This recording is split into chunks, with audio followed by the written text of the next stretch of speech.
To start off, I'd like to do a bit of an introduction.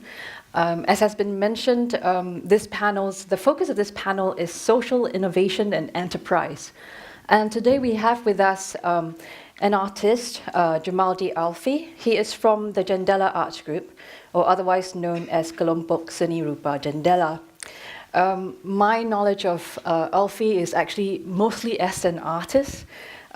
Particularly his very fascinating and amazing blackboard paintings, where he reflects on the Mui Indies or the beautiful Indies, the sorts of depictions of colonial depictions of Indonesia as a critique and of the idealization of Indonesia during that time. But Alfi has also been very much involved in the community. He has a space, Sarang, which I think he might touch on later, as well as he started in 2011 the Office for Contemporary Art, and I'm hoping he would share on that as well. And we have Adib Jalal, the co-founder and director of Shophouse and Company Group. This is a group that is a consultancy that looks at positive social and economic impact. At least that's what I understand. We try. And what really intrigued me when I was trying to find out more about what Adib does is two words that really struck me. Intervention and tactical methods. And I'm hoping that you might be speaking on some of these as well. So maybe to begin our panel and leading in to Alfi's presentation, I thought I would share a quote that I found spoken by the creative director of Metropolitan Group, Erik Friedenwald-Fishman, and in an article titled "No Art, No Social Change, No Innovation Economy." And for Erik, in his view, the creative aspect of creative ability and capacity is really inherent in life.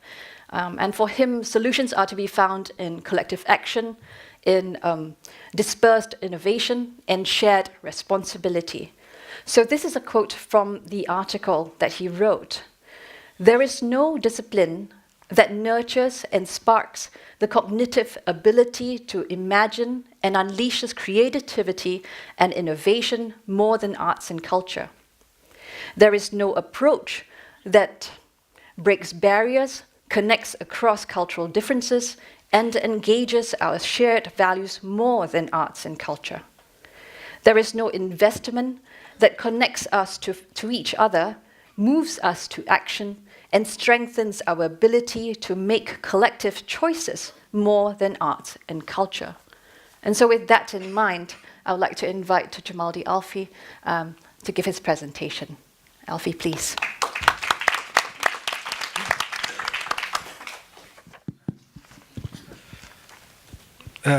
Terima kasih.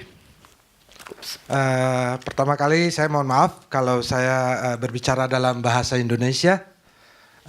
Karena saya merasa lebih nyaman nanti untuk mengeksplor atau menerangkan apa yang sedang saya atau kami lakukan di Jogja. Terima kasih juga kepada Cultural Academy yang sudah mengundang saya untuk memberi kesempatan menerangkan apa yang sedang saya kerjakan di Jogja.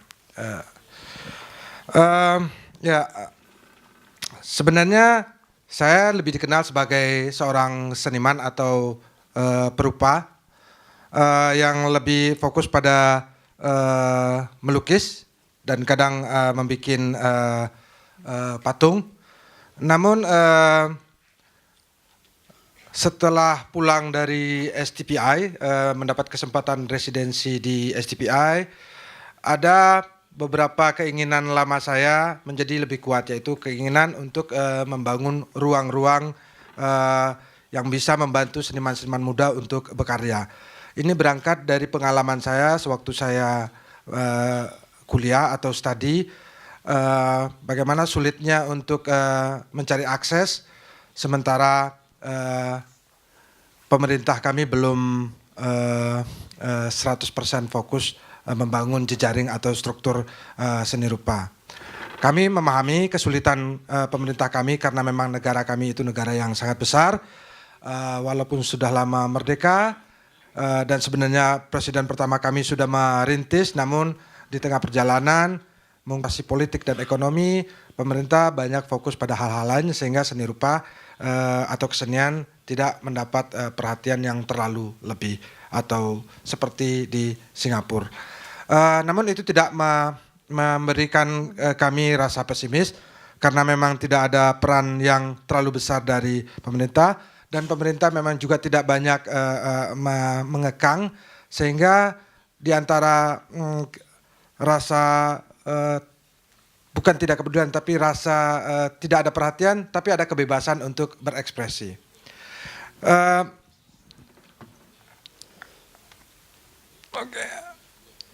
Oke, mungkin saya akan menerangkan sedikit ruang-ruang yang saya kerjakan.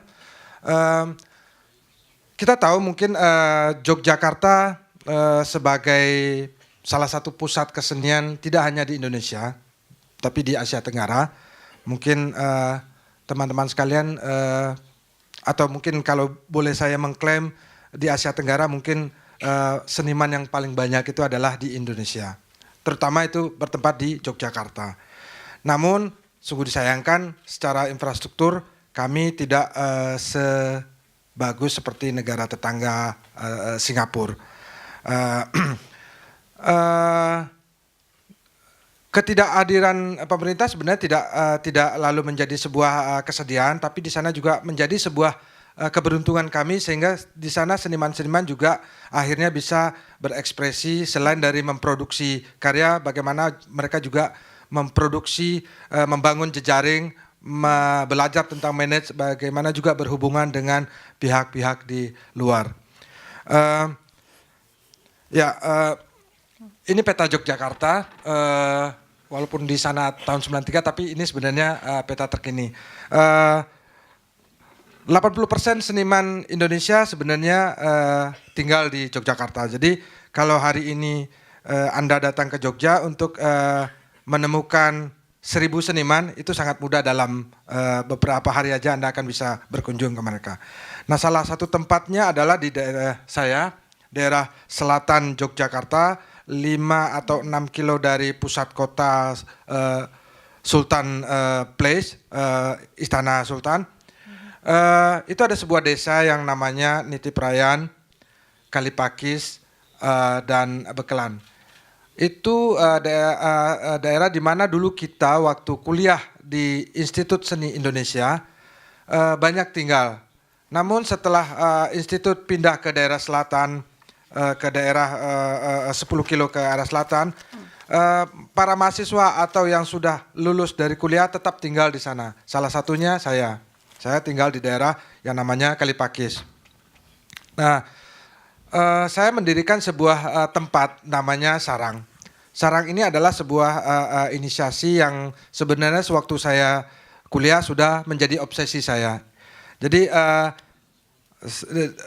kampus atau tempat saya adalah ruang yang menurut saya sangat ideal untuk belajar. Bagaimana kita dulu diajar oleh seniman-seniman yang kuat di Indonesia yang menjadi tonggak seni rupa Indonesia dan mereka mengawal kita.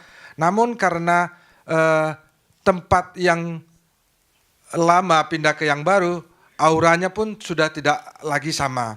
Jadi Sarang adalah sebenarnya seperti represent kampus saya yang lama. Di situ saya lebih fokus pada ruang dialog sebenarnya, yaitu bukan ruang pajang.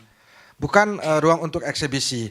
Kalaupun seandainya ada eksibisi di sana itu hanya sebagai alat saja. Tapi yang paling fokus di sana adalah sebenarnya bagaimana ruang itu bisa mempertemukan beberapa komponen kesenian. Lalu di sana kita berdiskusi, berkomunikasi, berbagi tentang pengalaman dan pengetahuan seni. Sarang sendiri terdiri dari 2 tempat. Ada blok 1. Blok 2 menempati tanah sekitar 5.000 meter persegi. Di sana ada 5 komunitas yang saat ini sedang berkumpul. Ada Office for Contemporary Art Internasional yang juga mempunyai bagian di bawahnya yaitu Black Cat Publishing. Lalu di sana ada partner dan ada Kersan Art Foundation. Lalu ada SAO atau SEO, Sakato Art SAC, Sakato Art Community, yaitu sebuah kumpulan dari seniman-seniman dari Sumatera Barat. Lalu ada Kiniko, sebuah galeri kecil. Office for Contemporary Art International dan Black Cat Publish itu punya program pameran, residensi, dan artist talk serta publish. Lalu partner lebih fokus pada bagaimana membantu seniman untuk mengadakan event pameran-pameran. Dan juga mereka membantu kalau seandainya ada seniman-seniman mempunyai project, misalnya ada contoh kemarin ada teman dari Singapura, seniman Singapura, mereka ingin membuat project 3 dimensi, lalu mereka meminta bantuan pada partner untuk merealisasikan ide-ide mereka. Dan lalu juga ada di situ ada Kersan Art Foundation, itu didirikan oleh teman saya, seorang pematung. Dulu lama tinggal di Singapura, tapi sekarang dia balik ke Indonesia. Suaminya orang Jerman, seorang perempuan perupa yang fokus pada isu-isu tentang seni rupa dan wanita. Jadi bagaimana sebenarnya kita melihat banyak potensi seniman-seniman perempuan yang sangat bagus, namun setelah mereka berkeluarga atau punya kesibukan domestik sehingga karir mereka itu tersendat. Dan juga banyak isu-isu yang tentang wanita tidak banyak diangkat. Lalu Kersan Art Foundation banyak mengangkat isu itu.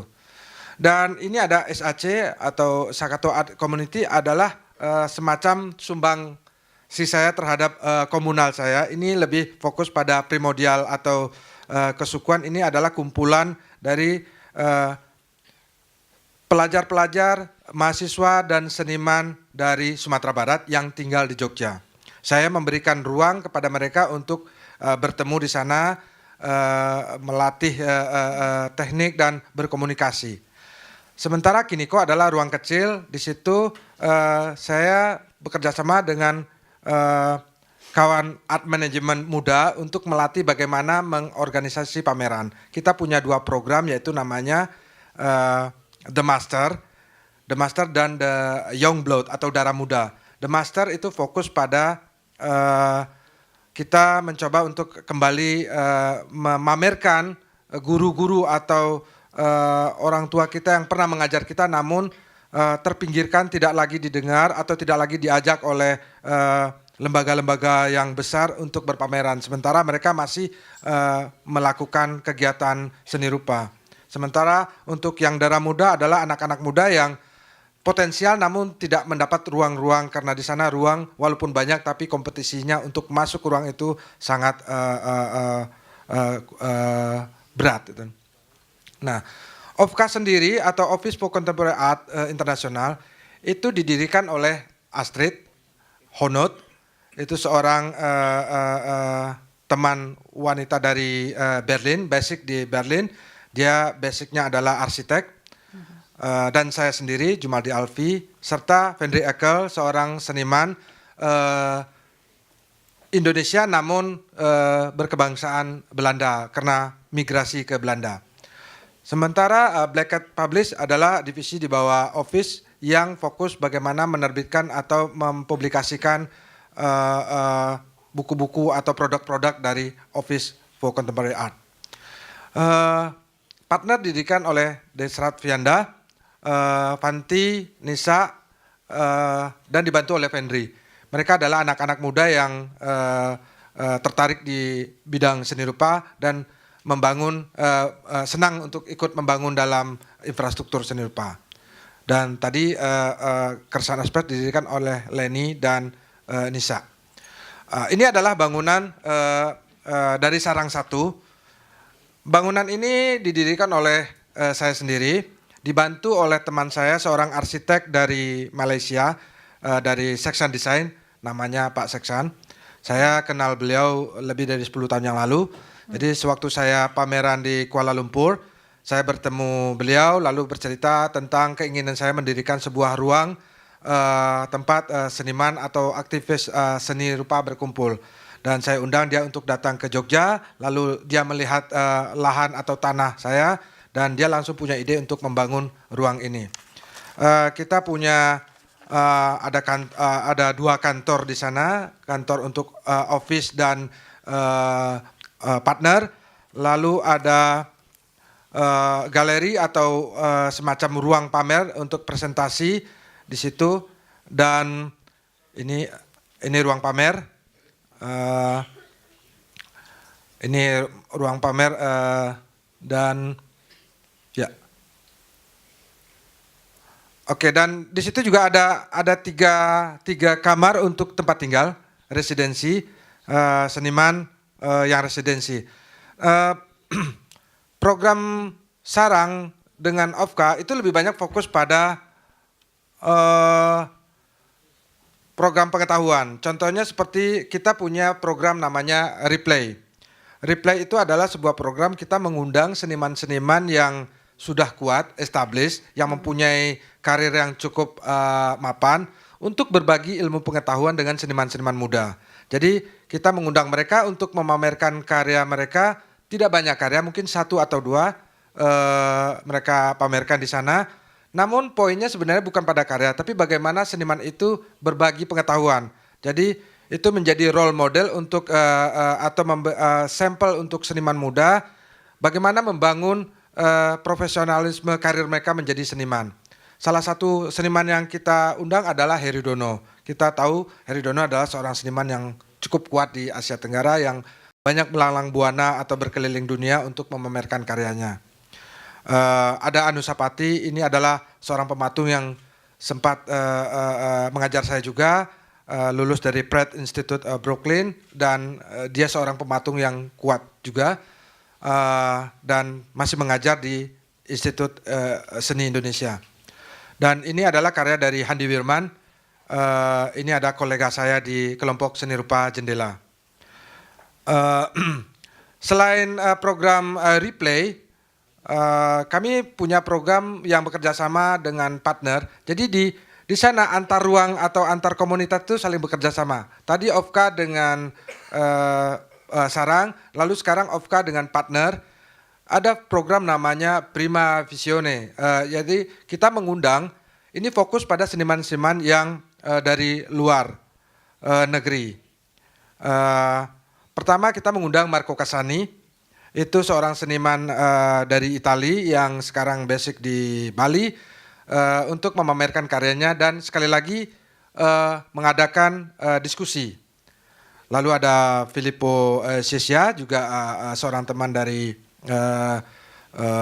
Italia, dan ada juga Yuka, seniman dari young artist dari Manila, Filipina, dan lalu ada Sally Smart, seorang seniman perempuan yang sangat atau cukup kuat dari Australia. Dan ada Linda Sormin. Linda Sormin adalah seorang keramik yang basic di Kanada.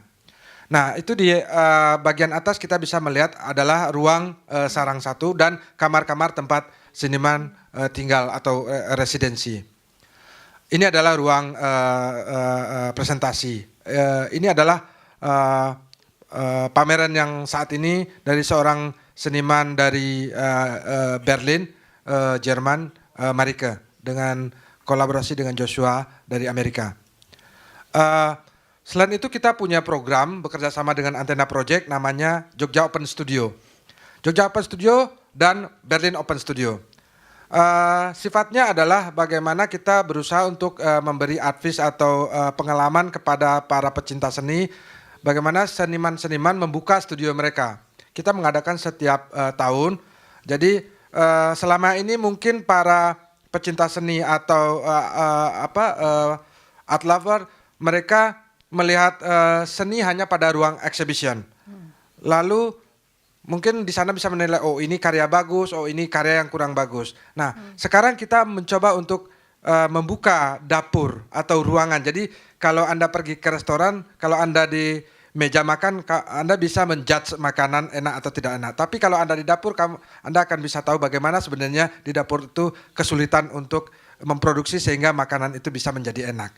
Nah, Jogja Open Studio adalah salah satu program kami mengundang para pecinta seni untuk datang ke studio-studio seniman, dan seniman membuka studionya seperti apa adanya mereka bekerja begitu. Dan itu kita bikin linknya dengan Berlin karena Astrid basicnya di Berlin, di sana ada namanya BOS atau Berlin Open Studio. Ini adalah produk dari Black Cat atau Black Cat Publishing. Produk-produk publikasinya ini di atas adalah semacam katalog kecil dari program Replay, dan yang di bawah adalah program Prima Visione. Ini buku berbentuk buku. Yang sebelah kanan adalah buku tentang karya saya. Ini adalah semacam suplemen untuk pameran saya waktu saya di Milan, pameran tentang seri Blackboard. Dan sebelah kanan adalah buku dari kolega saya Pendri Ekel tentang karya-karya yang telah dia kerjakan selama ini. Nah, ini yang menarik yang saat ini kita kerjakan di Sarang juga, kita bekerja sama dengan arsitek. Bagaimana sebenarnya kita menyadari, karena Astrid juga backgroundnya desain dan arsitek, kita menyadari bahwa arsitek dan seni rupa itu sangatlah berdekatan. Jadi itu adalah bersaudara. Kita bekerja sama dengan teman-teman arsitek mendirikan atau mengadakan proyek yang namanya Fundamen. Nah, di situ ada beberapa kolaborasi kita. Sudah kita laksanakan bulan kemarin yang program pertama yaitu arsitek dengan personal. Kita mengundang seorang arsitek yang menurut kita cukup kuat untuk menerangkan bagaimana ide-ide dan konsep dia. Lalu nanti ada program selanjutnya, kita punya 12 program yang kaitannya ada arsitek dengan cahaya, arsitek dengan seni, arsitek dengan publik, dan macam-macam, ada 12. Dan ini kita adakan sekali 3 bulan. Nah, ini adalah Kiniko. Kiniko adalah sebuah ruang kecil, semacam galeri, yang saya dirikan di Sarang 2 di depannya. Jadi ada 2 bangunan nanti, bila Anda ke Jogja, nanti akan menemukan Sarang 1 di barat, sementara Sarang 2 ada di timurnya. Dan di tengah adalah jalan raya. Nah, ini adalah sebuah ruang kecil yang saya dirikan untuk anak-anak muda, mereka belajar art management. Nah, saat ini art manajemen mereka bernama Kiniko.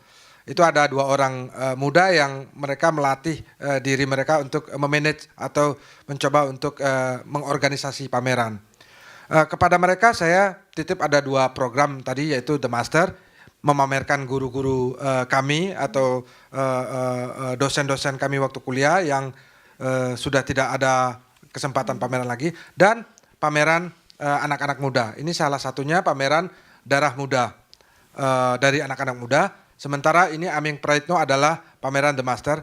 Ini sebelah kiri adalah foto seniman yang sekarang dalam kondisi stroke. Waktu saya datang ke sana, ini adalah pembimbing saya atau guru saya.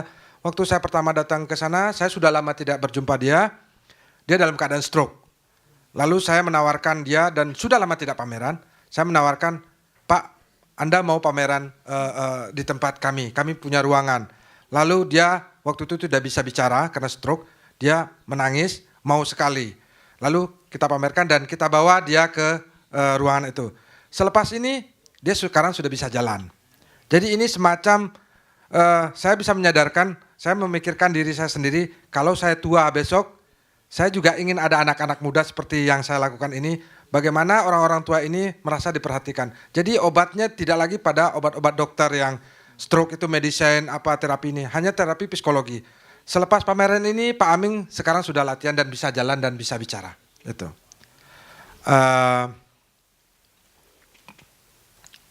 Oke, mungkin itu, dan mungkin itu yang bisa saya terangkan. Sampai saat ini Sarang itu masih di bawah pendanaan saya pribadi. Jadi saya belum dapat link kepada pemerintah. Pemerintah kami sebenarnya juga mereka punya dana-dana, tapi mereka lebih fokus pada hal-hal yang berbau semacam produk-produk yang aplikasinya lebih jelas. Mereka punya namanya Backcraft atau Badan Kreatif, Ekonomi Kreatif, tapi mereka lebih cenderung pada produk-produk yang memang secara turistik itu lebih ini. Mereka belum terlalu fokus benar pada program-program kreatif dalam bentuk pengetahuan seni rupa gitu. Namun pada pemerintahan yang sekarang ini saya pikir mulai ada pergeseran mencoba untuk itu. Nah, kami sebagai seniman mencoba untuk menunjukkan kepada mereka. Jadi contohnya seperti diskusi hari ini, saya merasa tersanjung karena pemerintah Singapura lah yang mengundang saya untuk menerangkan apa yang selama ini atau yang sudah 7 tahun saya lakukan. Mudah-mudahan setelah lepas ini saya berharap ada yang mengirim kabar ke Indonesia, lalu pemerintah saya akan bisa memberi saya peluang untuk mengembangkan lagi. Mungkin itu yang bisa saya terangkan. Untuk yang lain nanti bisa kita diskusi dalam hal pertanyaan. Terima kasih dari saya. Hi, can everyone hear me? It's fine. Yep. So, terima kasih Alfi for that wonderful sharing about Sarang and on your work at Jogja. Yeah, and I think thank you to the Culture Academy for inviting me, and also for Dr. Jun for that lovely introduction earlier just now. So, yeah, it's really great for me to be around other cultural practitioners, civil servants, and also I think there's lots of people from various industries around here, and it's really great to be on the stage with them. So, like what Dr. Jun shared, I co-founded Shophouse & Co. We are a very Singapore-based consultancy. We are a placemaking consultancy. And basically what we do is actually we consult for private developers, building developers, to really figure out how do you catalyze communities in all these buildings. So my background was in architecture. So I studied architecture and I worked in the practice for a while.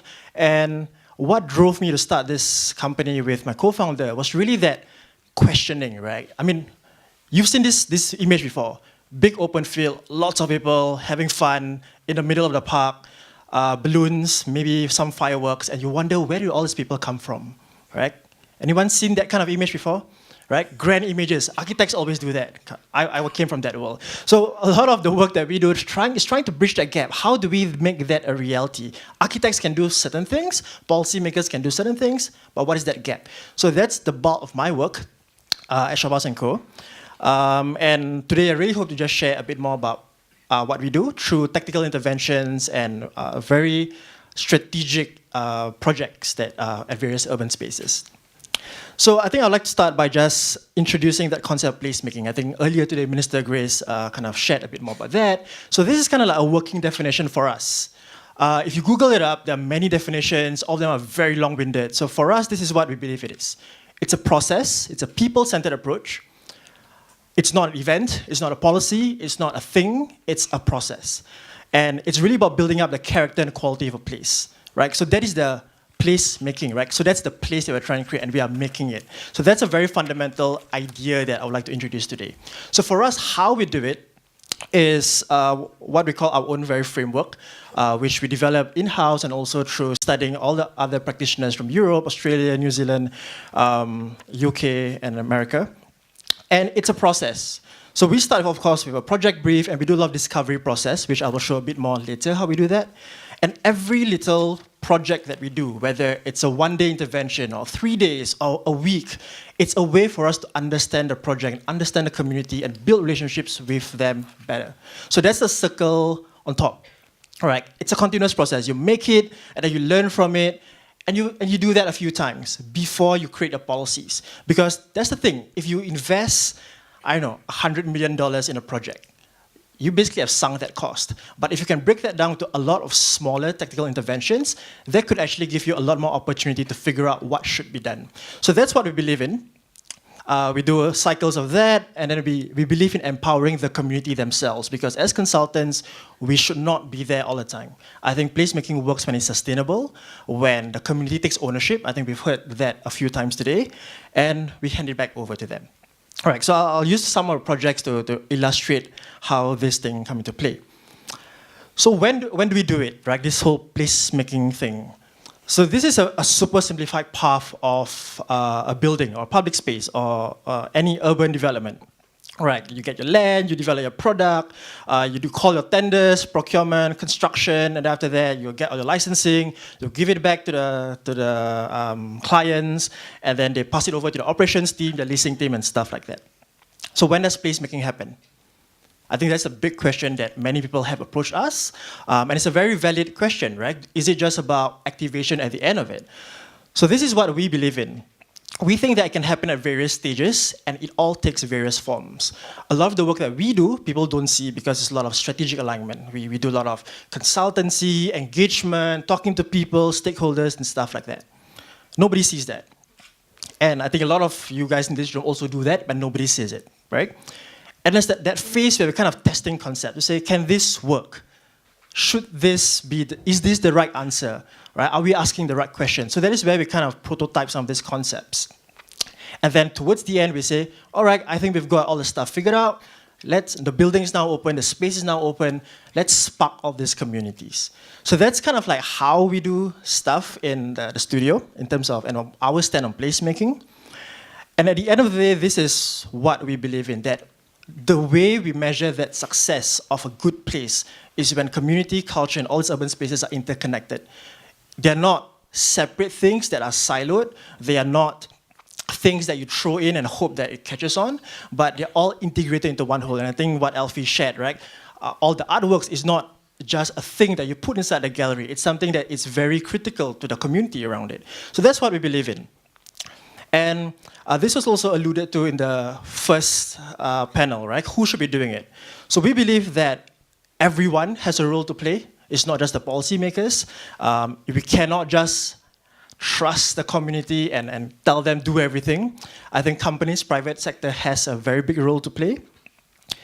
And simply because all these private companies, there's a lot of stuff inside there, right? Your design, your marketing, your engineering, leasing. All of these things are valid players in the whole placemaking process. And they all do it in a different manner. So for us, this is how we see ourselves. We are in the middle, and our job is to facilitate and be the intermediary so that everyone is driven to the same page. I think that's what most placemakers and community activists are trying to do. So this thing is the analogy that my studio always use, that we see ourselves as putting that fire starters just to make sure that it burns very nicely to get that perfect barbecued chicken wing. That's the analogy, right? Because if you just imagine that, you've seen this, and everything just like, it's black, right? It's horrible, right? Or you just put too little and just, it's not heating up at all, right? Or it can be a nice one, but it doesn't sustain. So the right charcoal fire can last you, 3-4 hours, right? A long time until the whole party ends. You still need to, the fire never die, how, right? So it's that kind of stuff. So that's what we want to achieve. And this is an analogy that I will use again and again later on in the next few slides. So just a quick glimpse. We've been around since 2013. We've have been featured in local newspapers, Monocle. I just came back from placemaking week in Amsterdam, where we shared our work. And I think it's part of a very large global movement. And I think it's great that Singapore is really taking a lot of effort to really figure out how can placemaking be used as a bridge to create a great place to live in our city. So so I'm just going to start with the first project. It's a private property. And the purpose that I want to show this is because to illustrate that building communities and using creativity does not always need to happen in a public space. There's a role for private sector. And at the same time, it's also to show the power of co-creation, right? And this is really a project about co-creation. So this is a partnership that we did with a private developer who had this space and was asking this question: what can I use this space for the next 6 to 8 weeks? I have this space that I'm trying to figure out what to do, or I'm still submitting licenses and stuff like that. I have this empty space that's sitting empty. So he approached our studio and we were just chatting over drinks, and he said, hey, you do this placemaking thing, right? What this placemaking thing can do with my empty space? I want to do something back for the community. So we said, oh, great. And this is in Jalan Besar, right? And this was 2014, before it was swarmed and overtaken by hipsters. So it was they were simmering. Yeah. So that was what it was like. And it was always a process of us understanding what this space could be and we painted a vision. So it was a very hands-on project. That's me right there at the bottom right, trying to figure things out with the contractor. And we painted this vision that what if this space could be a hybrid space that doesn't fit into any planning regulation, but it's important to the community. How will that work? What if it's a workshop / communal space / retail space in a building that's beside Hotel 81? Okay, for those of you who don't know what Hotel 81 is, it's a budget hotel that has hourly use sometimes, right? So it's not the most exciting building for you to do a community space, right? But this was an area that was very strong in heritage because there's a very strong industrial heritage. We had all the suppliers, we had shops, hardware shop that's been there for decades, and we said, let's work with them, right? Let's create this space. And Jalan Besar, surprisingly, doesn't have a real public space. So there's a gap, and we said, what could we do? So we painted a vision, and we then started to approach all our friends who worked in the area. We said, hey, we got this space, we have 6 to 8 weeks to test some ideas. We don't have much money, but let's work together to co-create this thing together, right? So that thing on the right, that's a bubble wrap pavilion. Because we don't have money, so we got to create a smaller room to kind of ventilate. And so we decided, okay, bubble wrap seems like a good idea. We have all these reels that you realize you can see everywhere in Jalan Besar by the roadside. People are throwing them away. And it was really a way of using creativity to figure out how can we use creativity to solve problems with the community. And in this case, the creative community was key because they had a creative entrepreneurs that was based in the area. So this is another view of the space. That photo on the right, that's actually the second pop-up shop by Nice, right? Nice, of course, most of you might be familiar with them online. They've gone to all this global, but this was the second one, right? It was a very small team, and we said, hey, you guys are doing this pop-up thing, come, let's work together. So that was the second pop-up. That coffee place behind there, that's a community pantry that we created with Better Barista, which of course just won the, I think it was Social Entrepreneur Award by the president last night, I believe. And we work with the community and say, look, we have this space, you are good at this selling retail stuff. Why don't you come in and do this component? Or you have the capability to give opportunities to women to become baristas as a career. So that's a good idea. Can we create this space to become part of that? So a lot of the private sector, retail, all the other companies came forward. We worked with the general company that was based just a couple of streets down to run workshops. We also got a lot of private sponsorship. So again, it was painting that vision for them, coordinating everyone's effort and say, look, we all want to achieve the same thing, right? We want to achieve this wonderful space for Jalan Besar. Let's work together. We have this, you have this, you have this, let's work together. And so this ran for about 6 to 8 weeks. We had workshops. So we had workshops that targeted new audiences. We had like pizza making workshops down there. We organized just a drink session with all the guys who own all the hardware shops in the neighborhood. So we got them on board and said, hey, we are your new neighbors. Come and have fun with us. We had chefs to come and share their vision or their experiences about running. Because this was a time when everybody wanted to open cafe for some reason. So we said, let's bring the chef and tell them how painful it is to run a cafe. So it was really a way for us to show people that creative entrepreneurship could really take off in Singapore. This was a space for 6 to 8 weeks to prototype all these creative industries. And you realize we define culture very broadly. Food is culture to us. Just hanging out, workshops. These are all more mainstream culture, if you want to call it. So what happened after that 8 weeks? So what happened is that space eventually became a long-term tenant who saw the potential of that space. For those of you familiar with Jalan Besar, this is Refinery. So they were actually one of the workshop partners. They were there for 8 weeks with us. They saw the potential and they said, hey, this space is good. I learned so much about this space and I think this is wonderful. And they became a long-term tenant and realized that vision for that building to become this creative entrepreneur hub, right? So that's one, but there's more. Some of the partners, of course, Nice I mentioned, right? They've grown like huge from that experience with us. We have Wholesome Co, right, who was one of the, I think I mentioned the pizza kind of workshop. So she learned how to prototype all these commercial ideas, all these creative entrepreneurs working with, home owners who just wanted to grow microgreens. And then she started a company called Wholesome Co, and that became Super Farmers, which some of you, again, might know today. And of course, Chef Benson, one of the chefs that I mentioned just now, he's now part of Mahota, which is in neighborhood. We just moved in 2016. So this is an example of how an 8 weeks project could actually spark so much more.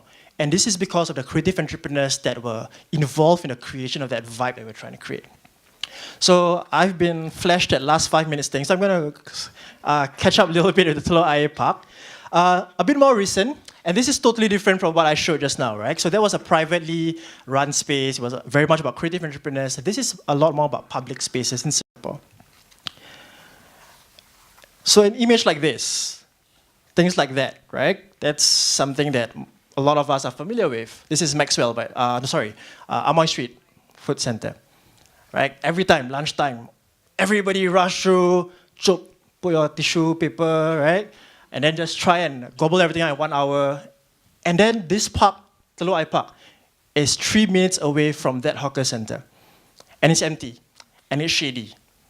So we asked ourselves, we've seen all these case studies. Wow, parks in overseas, people hang out, they have lunch, right? They bring kids, and then realize that we have wonderful parks. Why are people not using it, right? There has to be a gap.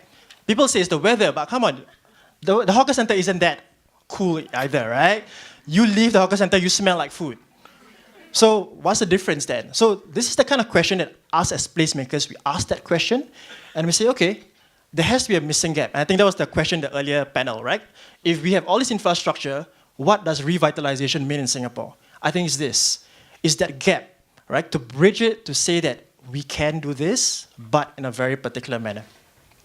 So we embarked on all this research. So we went to speak to everyone that we saw passing through. We did online surveys with people who work in the neighborhood. We asked them, oh, do you use Telok Ayer Park? 60% said no. 9% don't even know where that is, although they walk through it every day. People say that they say it's shady, and at the same time, they also say it's boring. Right, so that's the kind of response that we get when we ask people about the park. And you realize at the bottom, right, there's a lot of brave people who say, I don't take breaks. 10% of people say, I don't take breaks. 30% say, I will just stay at my desk when I'm taking a break. All right, so we asked, public space can be so much more. It's about mental health, right? It's just about taking a walk. It's about getting some fresh air, greens. It's lunchtime, go out and have fun. And so we asked the other set of questions. Could the park be a part of the lunchtime experience, right? And we realized a lot of people just take away their food. They buy, they bring it back. So there's all sorts of reasons why they refuse to eat at the park. But when we asked them, if I do something, can you imagine yourself having lunch at the park? And 60% said yes. So we said, there's clearly a demand for it. The infrastructure, we are almost there, so what's missing? So from all these surveys, we decided, okay, let's do a test. This is what we mean by prototype. This was done in 2 hours during lunchtime on a weekday. 2 hours. And all we did was test ideas such as, could the park be a pit stop for all your Deliveroo cyclists, Uber cyclists, your courier service who go through the park every day? That's about creating a park for the people of the city, right? Like just giving them a space. They use the park. They're valid users of the park. Could we just have movable furnitures? And so we had crates. We say, okay, let's get Toyogo crates and just test that idea. And people used it. By the way, these are not planted people. They are real people, okay? Yeah. So we had like balloons, and we just say, okay, if you're having a bad day, come on, just have fun and pop the balloon. So 5 minutes, pop, pop, pop, pop, pop, everything's gone. And we said, okay, Singaporeans are quite stressed, right? So, okay, so that's the kind of stuff, and it led us to think that, hey, our public spaces are good. They're just missing that few pointers that we can work together, and there are plenty of commercial offices around there. Surely there has to be a way forward to work together, right? So that's the kind of stuff that we do in Singapore, because we feel that some of these ideas can't be transplanted, but it can be adapted to our local context. So even things like my team over there, right? You just sat down, you realize they are not really holding clipboards because Singaporeans are scared of clipboards, right? Right? You see a lanyard, a clipboard, you walk away. So how do you engage them meaningfully and getting the right response from them? So we had things like working with artists, right, who put just a simple sticker. Suddenly sitting at a parapet becomes fun, right? Suddenly walking, say, jump here to find your soulmate, right? Right? SDU should do this. So that people just had fun in the park, and it's the same park. These are tape that was bought from, again, Jalan Besar. It didn't cost much, but it's really about the core of the idea and going down and drilling down and say, what is the real problem that we're trying to solve here? Placemaking is about problem solving, and we shouldn't just be transplanting events and activation. So this is what we mean by tactical activations. So we worked with architects to come up with simple ideas, with graphic designers who said, oh, what if we could just have origami bunnies around just to make people happy a little bit. And we really believe that creativity is very important for us to find solutions to revitalizing and just injecting a bit of vibrancy to our parks. So that's the short. So this is what I mean, right? So we try to do very small things. It's not super expensive. Of course, it does require lots of time for us to understand the problem. It requires lots of people, lots of partnerships. But the real value of it is that because we have put the right pieces in place, everyone can then see the value of it, and we can all work together to achieve that city. So I just want to end with this from Jane Jacobs. She's an icon that our studio really believe in a lot of the work that we do. And I think co-creation is a very important process, especially placemaking. And in our city, where all of us are just trying to make our city just a little bit better, right? I think it's our responsibility to work together and involve others in creating it. So back to you, Dr. Jun. How do you decide the artists, institutions your organization works with? How does your funding source affect these decisions? Sorry, before we move into answering, I'd like to invite our translator, who has been working very hard there in his box, translating Alfi's presentation. He's going to join us here so that Alfi and him can, yes, we can continue our translation on stage, please. Yes. Thank you for all that you've been doing this morning. Okay. All right, so back to the question. Shall we start with Adib? Yeah? Do you want to start responding first? How do you decide on the artists, the organizations you work with, and then how does your funding source affect such decisions? I think I'll just tackle the first question, right? How do we decide who to work with? I think a lot of that decision comes from the problem itself first and the location. So for example, I showed the Jalan Besar project. A lot of the creatives that we work with were based around the neighborhood, and that helped because there's a sense of purpose and shared vision, shared sense of belonging for them, right? So that's one. I think having that connection to the problem is always a good start because it really binds everyone with a common reason for us to solve the problem together, right? And at the same time, we also look at skill sets. So again, my team, we consider ourselves as the brains of the placemaking brains, right? And sometimes about looking at the landscape and realizing that, okay, what sector should we be looking at? Who are the creative entrepreneurs? Who are the artists that we should collaborate for this particular problem that we're trying to solve? So that sticker project that I showed in the park, so that was working with an artist who was also an architect, and she was already interested in how people use public spaces, right? So a lot of our decisions, it's not so much about who's the flavor of the month or who's the trendy artist of the year. So we look at a problem and say, okay, this problem, I think this person might have a value add to the whole process. So that's the first part. I think funding source, how does your funding source affect decisions? A bulk of our work are client-driven, right? So the client comes to us and say, okay, we have this problem with our building. We pick our clients to make sure that they understand the value of a good place, right? Of course, there are certain KPIs. I think that's for granted, right? There are certain, like, for commercial guys, there are certain marketing KPIs, there are footfall KPIs and stuff like that. But I think the value system, we need to have a shared value system for us to say, okay, those are not the only KPIs. There can be multiple ways of measuring success, right? So that's when we work with a lot of the private developers who, of course, give us our funding. And for the rest of us, again, even for the private, public sector, I mean, for government agencies, I think we all have that shared purpose, and we work together. I think it's a very collaborative process to come up with a solution. Yeah. Yes. Great. Alfi? Ya.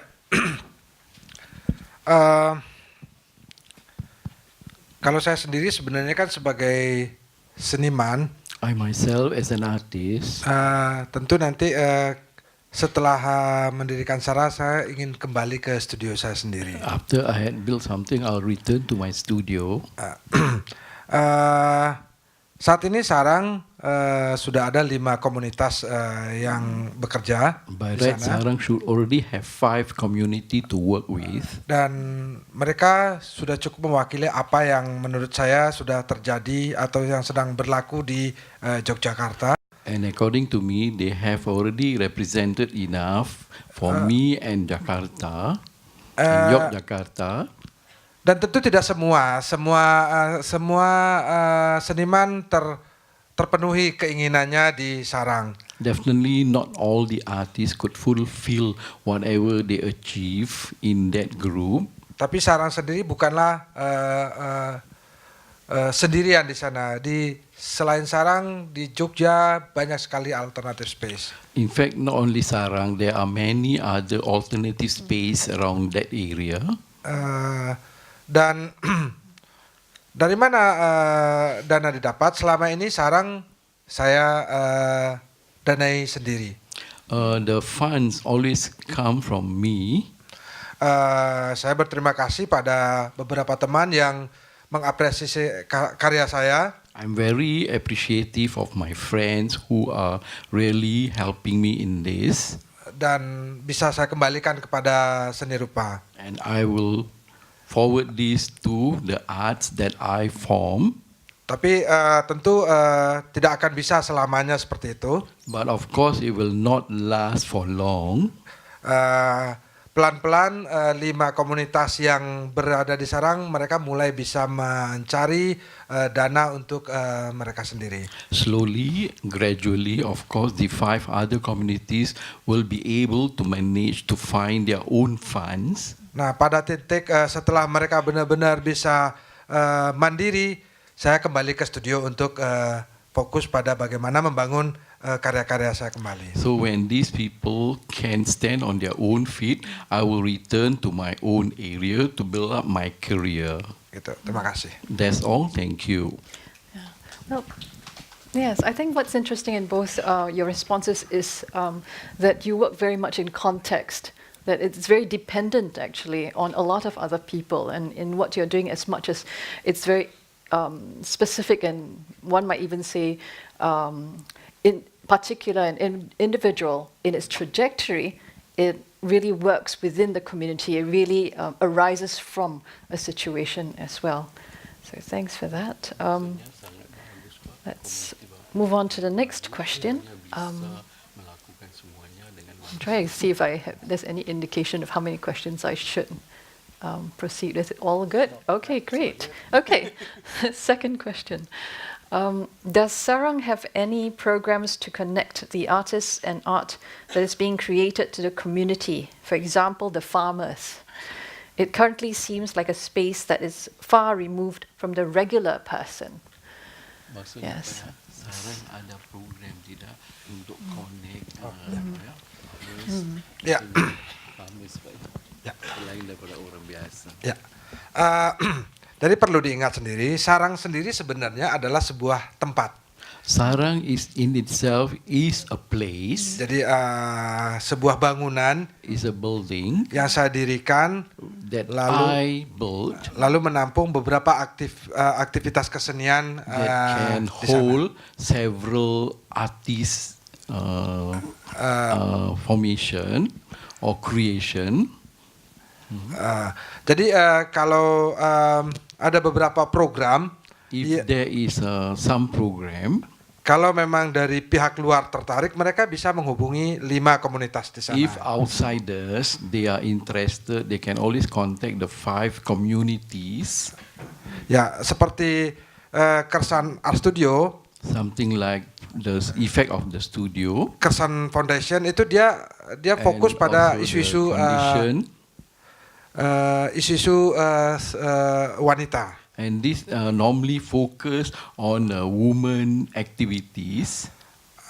Sementara Sakato selain dari memang fokus pada internal, mereka juga fokus membantu seniman-seniman di luar mereka. And then beside focus on the internal matters, they also focus on the outside affairs, helping those who are interested. Dan Sarang sangat terbuka pada ide-ide dari pihak luar untuk diaplikasikan kepada kami selagi itu memang satu jalan.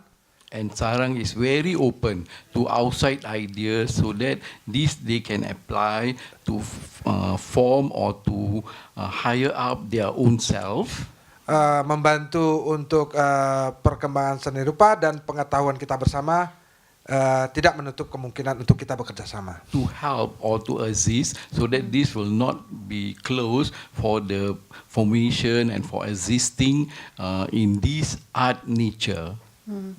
Yeah, I suppose since we're talking about social innovation here, what we're looking at is not just for the status quo, but also the gaps and therefore what needs to change. So in some sense, you are introducing something new, in what you do. So it may not be the projects themselves may not entirely conform to what the regular processes of a space may be, but it changes that process a bit, and hopefully for the better in a way. Yeah. We can have another question? Yes? Okay. The next question with 12 votes, yeah, is bringing it down to a more fundamental question. Is independent arts and culture enterprises a viable form of livelihood for most full-time artists in your country, Jogja, Indonesia, and Singapore? So tell us about, how you're surviving. Do you need help too? Do you want to start, Adib? Yeah. Okay, so since I'm supposed to start, so I'm not an artist, so I don't think it's right for me to speak on behalf of artists, but what I can speak about is myself as a creative enterprise. And because I work with lots of small batch creative entrepreneurs, I think that's something that I can offer a glimpse into how the challenges that we face. I think I'll start from myself as a placemaking consultant first, right? Of course, it's very challenging because our work kind of straddles between economic impact and social impact, right? And so when you go to the commercial side, they say, okay, yes, economic impact is good. Social impact, I don't think I want to pay for that. Right? And then go swing to the other side, you say, okay, but that's the job of the policymakers and the civil servants, so why are you doing this thing? You're not non-profit. So for us, I think that has always been our challenge. How do we educate and share and have a framework for us to operate in where we can do many layers of impact, like both economic, social, and all these other layers, right? And the missing gap in our country, at least this is my opinion, of course, is that there lacks a support system for people like us. For example, if you go to US, right, you have your Rockefeller Foundation, right? You have your Grant Foundation, all these other foundations that support city as a cause because they believe that a city needs to be vital and vibrant and everyone has a right to the city. And here, where is that person that championed for that particular cause? So that's one. Right. There's also a framework. So earlier today, right, there was a sharing about renting a whole building for £1 a year so that you can innovate, right? I just came back from Amsterdam and I was just sharing with him. We heard stories about renting a whole building for a whole compound for €1 a year because that was underutilized and they saw the creative potential and investors came in and say, look, I want to do something great with this thing. I have an idea for my city. And here, how do we have that kind of framework that will encourage this kind of vibrancy and this kind of change for the city? So I think that's the biggest challenge for a placemaking consultant like me. For the other creative enterprises, I think, of course, there's always that challenge of a very small market. But again, I think now we are very well connected, right? I mean, there's a lot of opportunities for us to travel regionally. I mean, of course, Alfi does a lot of work here. A lot of Singaporean creatives, Overseas Nice has traveled across the world. So I think there's opportunities, and of course we have to prove our value to say that yes, we know our identity, we have something to add to the world, and therefore we can reach to that other wider market. Yeah. So that's for me. So I'm sure the artists will have something else to say. I think you made a very good point about there seems to be support for those who are producers, but what about the mediators? But at the same time, you could see artists as mediators as well. And maybe Alfi, you can tell us how you are surviving. Bisa dijelaskan Pak gimana Bapak hidup mendapatkan dana ya. dan sebagainya. Pertanyaan yang sulit sebenarnya. It's difficult in fact. Saya percaya I realize bahwa sesuatu itu tidak bisa diukur hanya dengan keuangan. something shouldn't be measured Ada with sesuatu di money. balik yang There's something behind it. adalah tentang nilai-nilai. There is value. Jadi ketika saya memulai karir saya sebagai seniman, When I begin my career as an artist, saya tidak pernah berpikiran saya ingin menjadi seniman yang kaya raya. I have never think that I want to become a very rich artist. Waktu saya datang dari Sumatera Barat, saya punya sikap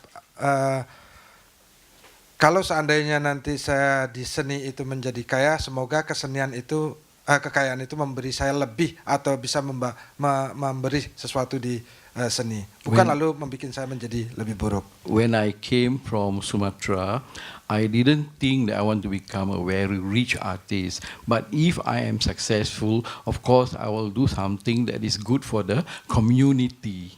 Saya dari awal sudah membatasi tentang kehidupan saya untuk kebutuhan-kebutuhan saya, bicara pada keluarga. I have already discussed with my family about the limitation of my life. Of course, I will not be going beyond what I have already planned for myself. Ya, lalu apa yang menurut saya sudah lebih diberikan kesenian atau penghargaan finansial yang mereka berikan pada saya, kembalikan lagi kepada kesenian. So whatever I receive through my artwork and then the appreciation and all that, I will give this back to the art. Dan sejak saya punya itu sampai sekarang secara kehidupan saya tidak berkurangan dan secara program pun ternyata teman-teman juga banyak mendukung. So since then, I did not feel or I did not have suffered anything. And then also there's a lot of friends who are also helping me. They also assist me. They appreciate me. And then what more, those people who love art, they also appreciate me. So these make me very happy. Percaya atau tidak, tapi Believe itu yang or not, terjadi. this is what had happened. Bila Anda berniat baik When dan you punya have pikiran bersih, good intention with a clean mind, maka energi baik itu akan selalu membantu. so all the good things will come to your life, and these are the things that will help you. Ya, itu yang saya alami dan saya rasakan. This is what I have felt and I feel. Terima kasih. Thank you. That's all. Thank you. I think I think I speak for everyone here, but I think we're very glad that both of you are extremely successful and therefore able to help others. But at that point, I think very importantly, what has been highlighted is that when we talk about cities and spaces, and revitalizing them, we're not just thinking about economic value. We're really thinking about spirit, and in relation to that, community as well. That sense of belonging, that sense of connectedness with one another. I've been told we have 5 minutes we had 5 minutes left about 3 minutes ago, so I think we have 2 minutes. So maybe we can just very quickly answer one more question, which has got 11 votes. So the question is, how do you try to balance repurposing a space and contributing to gentrification? Oh, this is an interesting one, especially I think when it comes to the arts. It's often the case where artists, it's imagined that when you have an abandoned space, you put in some artists and some magic happens, and suddenly it's an economically viable and productive place. And so gentrification, the question, if both of you could perhaps quite briefly, quickly respond to this. Alfi, would you like to start this time?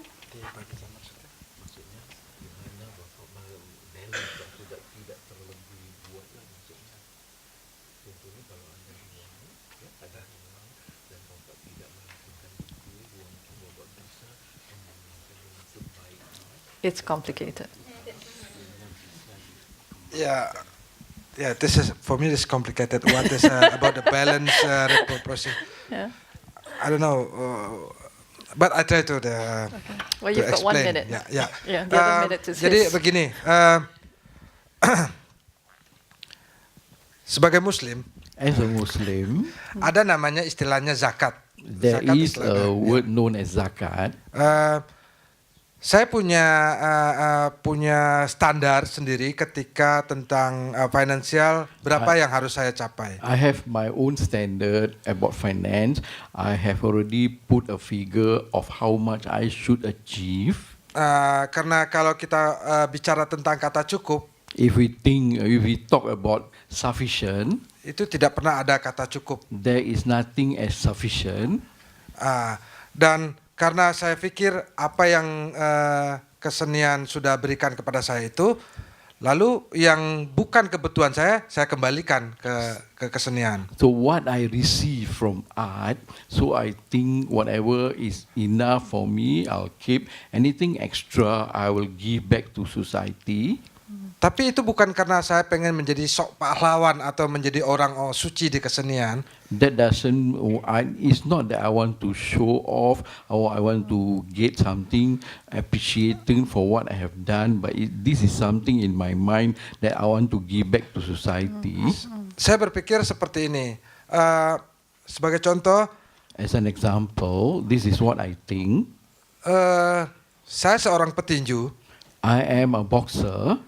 Kalau saya ingin melawan atau menjadi juara dunia, If I want to become a world champion, tentu saya harus punya sparring partner yang bagus. I must have a good sparring partner. Nah, sparring partner yang bagus itu tentu dia harus ada makan yang bagus, So the good sparring partner, he must have good food, tempat yang bagus, a good place to stay, pelatih yang bagus. and also a good trainer. Jadi saya bisa mengukur nanti kekuatan ketika sparring partner saya bagus. So Saya juga from bisa there, I can make the estimation whether my sparring partner is good. Bisa saja saya mungkin simpan semua di kantong saya, I can keep everything in my own pocket. tapi akhirnya saya tidak punya lawan dan saya hanya menjadi jago kandang. So if I don't have a partner, I have no fighters, I can only be a champion under the shelf. Ya, seperti itu. Itu adalah keseimbangannya. This is what I'm trying to balance. No, I really appreciate your answer because in some ways it's not an easy position what you're doing in Sarang. But it is definitely because of the infrastructure that you've put together that these other groups can do what they do. Yeah. Yeah, so I think for us, we are very conscious of this very related issue, right? I mean, you want revitalization, but you also have gentrification. For us, what we are focused on is the negative side of gentrification, which is displacement. I think that's a bigger issue for us, right? I think it's fine for an area to become better, for rents to increase because that's how market forces work. But the problem comes when you displace the people who are originally there, the people who helped to make this a successful place being displaced out, and they get priced out, the whole entire thing. I think that's the problem that we need to solve rather than gentrification itself. So that's one. The second thing is I think there should, and I think this is a belief that I have, is that you can't expect pure market forces to balance itself and hope gentrification will not happen. I think that's where policymakers have to step in and regulate and make sure that there is a space for diversity, for inclusivity, for all these people to have a stake in the future of this space that they have helped to improve. I think those are the two parts that I would add to this question. Thank you. Yeah. So on that note, identifying the gap which then that policy should come in and fill, I'd like to thank both our speakers, Adib, Jalal and Jumaldi. Alfi, if you would join me in thanking them, and also our translator. Thank you very much. Thank you, Culture Academy, for having us here. Most delighted to share this particular topic on reviving, empowering, and sustaining the arts to communities. And also a big thank you to you all. I think after lunch it's a little bit difficult to sustain, but I'm given a very interesting role today. I'm introducing a power couple. I think most of you probably know them quite well. So I'm going to start with Sarah Martin first. And like many of our earlier speakers, they are all they all wear many, many hats. And Sarah, I think some of you might know her through WOMED. She's the director for WOMED and have been programming these wonderful festivals for Singaporeans to enjoy for a long time. And then she joined F1. We lost her to the, to the other side as director for operations. Yes. And we got her back again, and now she's the CEO for Arts House. And the Arts House is quite interesting because now it has kind of changed to some extent. And I mentioned about them being a power couple because actually, those of you who know the Arts House, you know that she not only controls the facilities, she's also controlling some of the, the artist residency and things like that. So when you put things together, you get a big picture. And of course, Kenneth is Assistant CEO for the National Arts Council. And Kenneth looked after portfolio like strategic planning and community engagement. I heard he was once upon a time a teacher and a vice principal as well. And he's also a writer. So not to take you back any longer, may we invite Sarah Martin to share with us 2 case studies, one on the Arts House, and the other one is more about Aliwal Arts Center. Thank you. Yeah. Big round of applause for Sarah. Well, it's a pleasure to be here. And I thought first and foremost, I have a topic which is connecting communities through spaces. And I thought to pick 2 of our spaces to really demonstrate this. But first and foremost, I'd like to talk about what is Arts House Limited. Arts House Limited, we're an intermediary, and we're very focused on the building of communities of interest. And we would like to build on the development of artists, and critical for us is to connect our audiences, our artists, and our spaces. Now, we have a range of venues. We have the Arts House at Old Parliament Place. We've got Victoria Theatre, which is all in the Civic District. These are both national monuments. We also have the Performing Centre, Drama Centre. We have 2 artist enclaves, whereby we provide artist homes or studios and their workshops and spaces to incubate their works. And that is Aliwal Arts Center and Goodman Arts Center. Collectively, we house about over 80 groups. And we also are the organizers of the Singapore International Festival of Arts, which is commissioned by the National Arts Council. Now, AHL's programming is very much geared towards capability development. We are quite keen on the supporting and nurturing, collaborating and celebrating of local artists. We would like to be part of the development process and not just the presentation of. And critical to us is cultivating networks of critical engagement. Now back to the topic at hand. I thought to do 2 case studies. The Arts House is actually a unique proposition at Old Parliament Place, whereby it is in the beginning of its growth phase. And Aliwal Arts Center has got a certain level of maturity and distinction and delivery.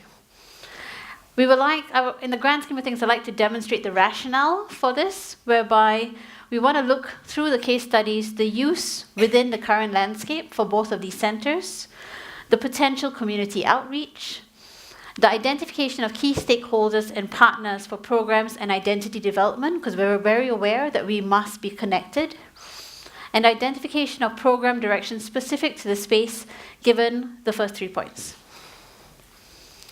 To start with, the beautiful Arts House.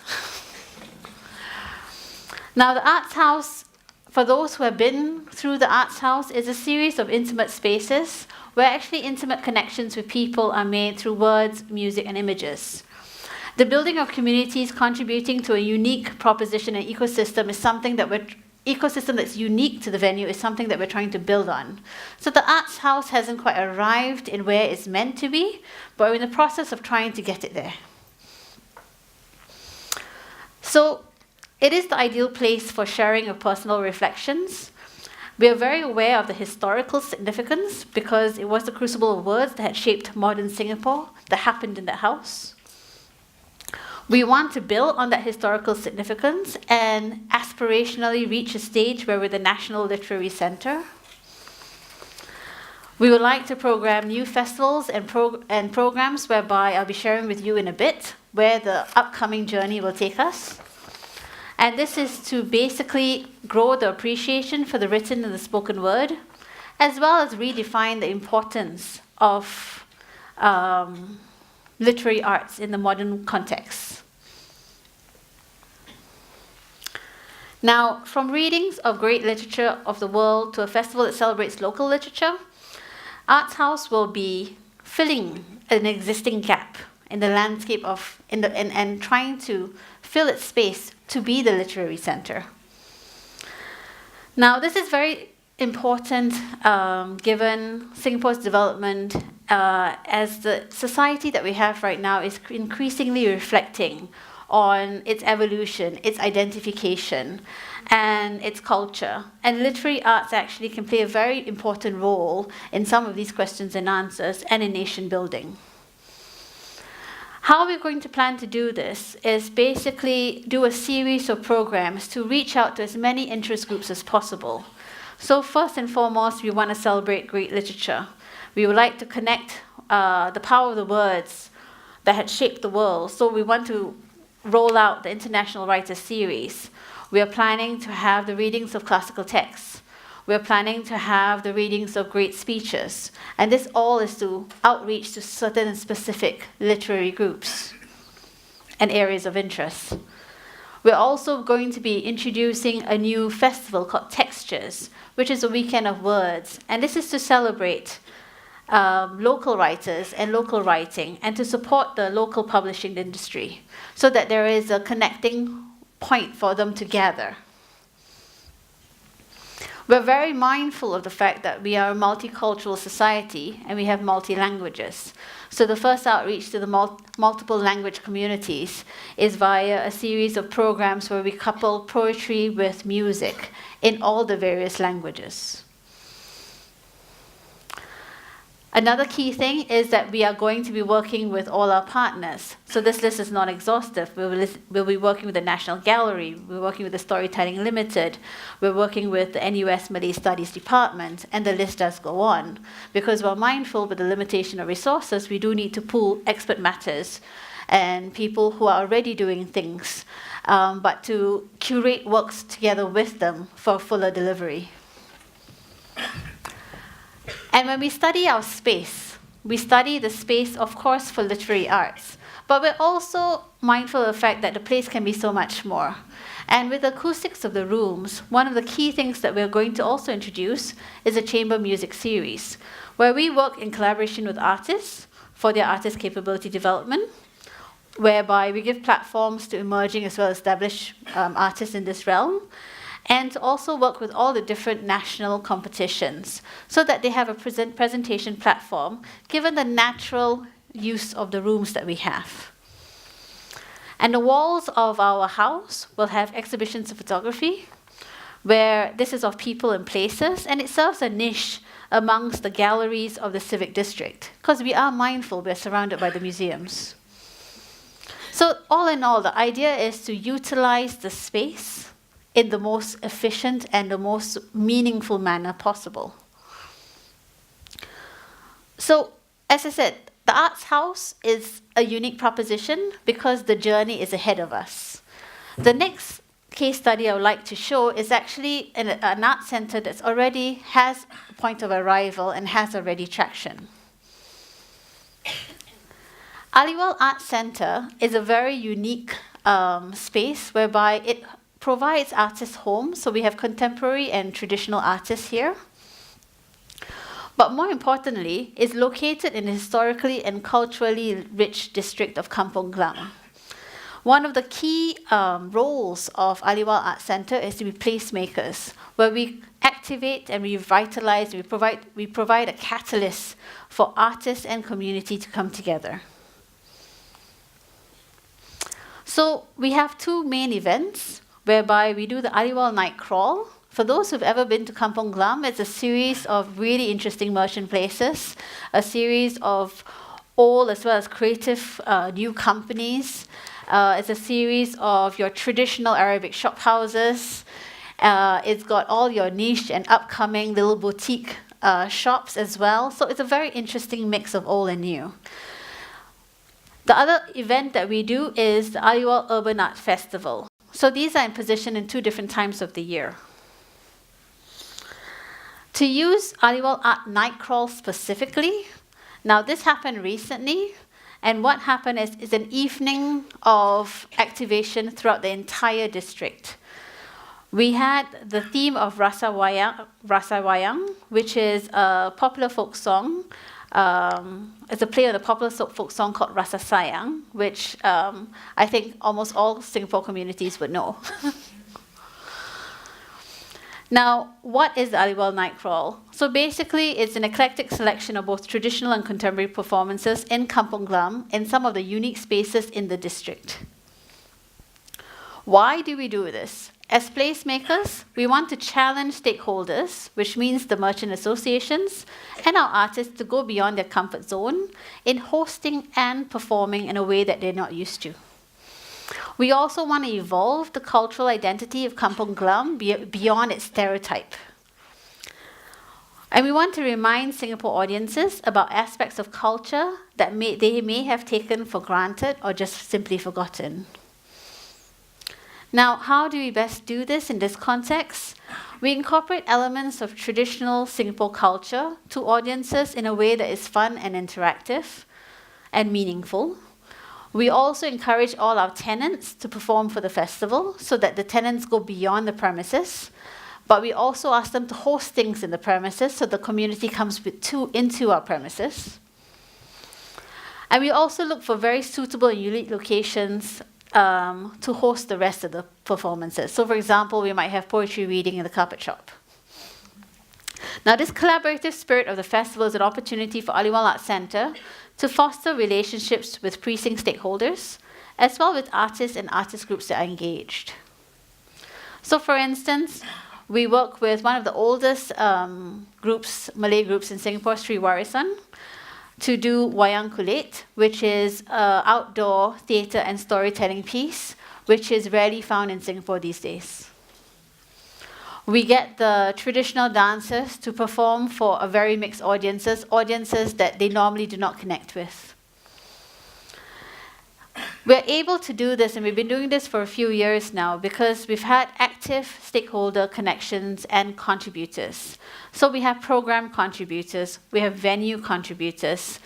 This year especially, we worked in collaboration with the Urban Redevelopment Authority, initiatives of Streets for People, whereby we pedestrianized the entire area.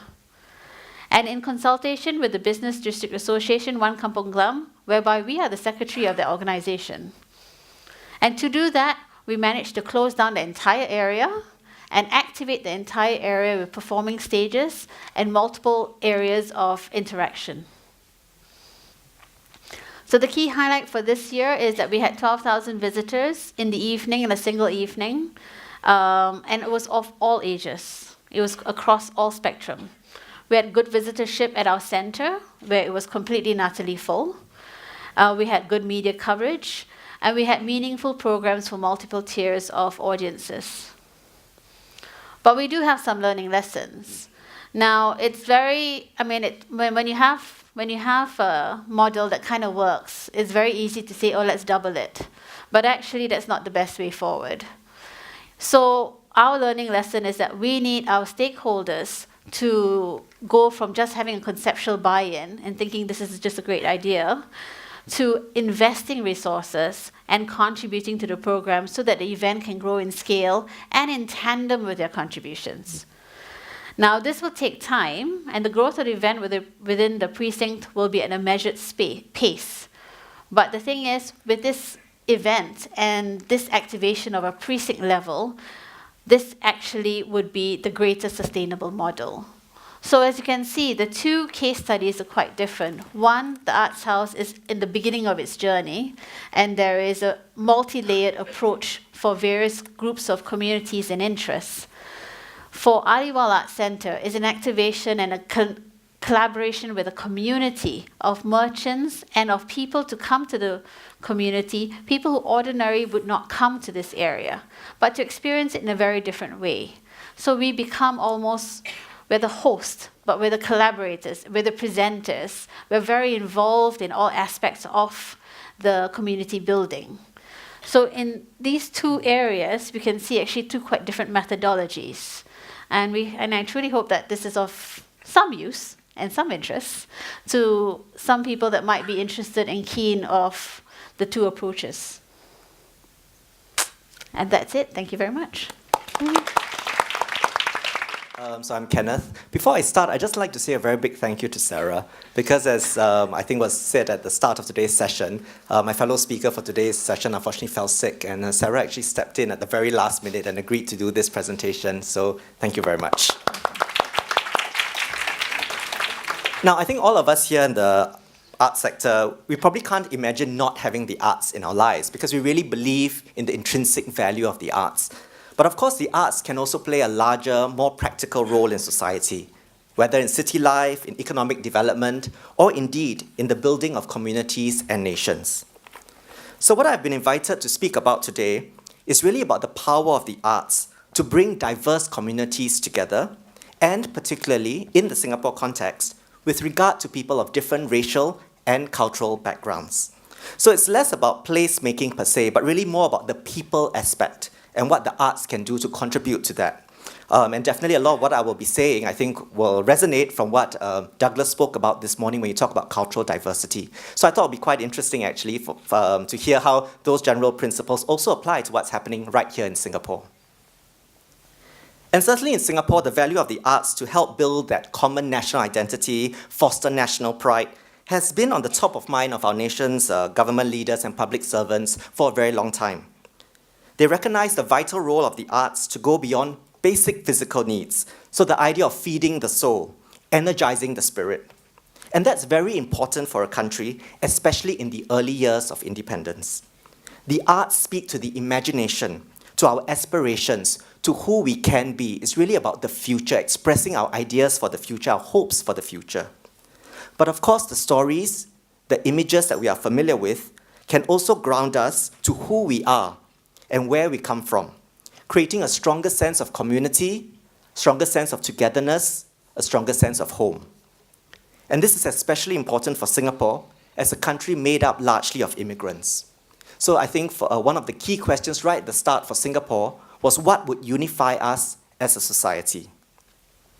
If we do a quick look at our racial composition, it's easy to see why the focus in Singapore has largely been on what is sometimes referred to as CIMO, C-I-M-O, Chinese, Malay, Indian, and the rather awkward and increasingly irrelevant term of others. In fact, I think some of you of a certain age may remember that in the 1980s, with the People's Association, there was the Simo dance.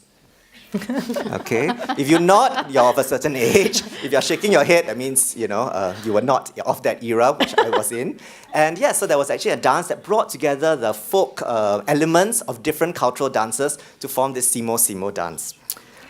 But of course, as with many countries, our ethnic demographic is continuing to evolve, and we need to ask ourselves whether our old model of CIMO still hold.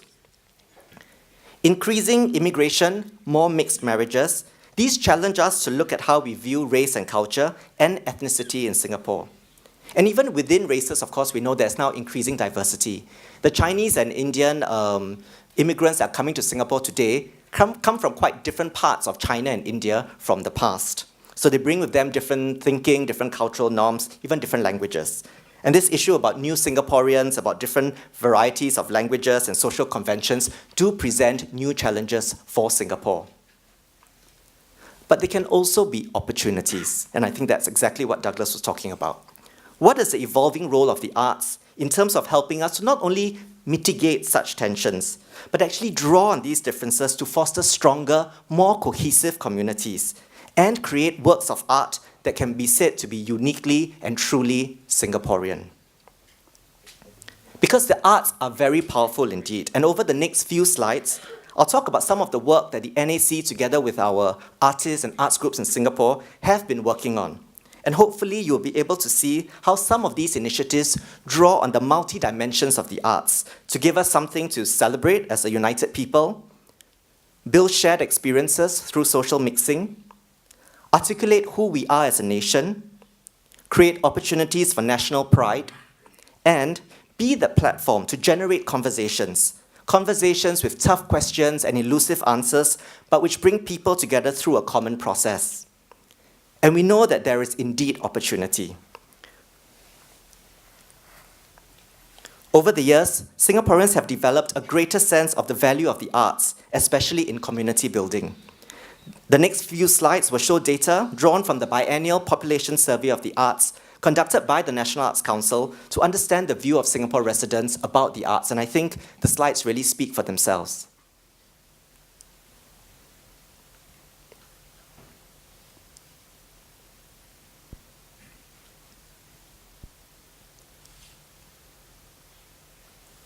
So what have we been doing? I'll start with 4 big ideas.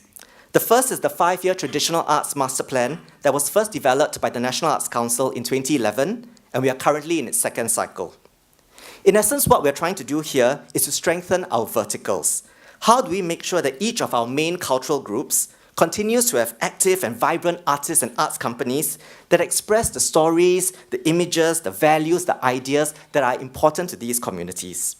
Before we talk about intercultural understanding and social mixing, which we will talk about, we need to strengthen our core first and make sure that there is something for every cultural group to hold on to that roots them to their traditions, their history, something that they can take pride in and also take comfort in.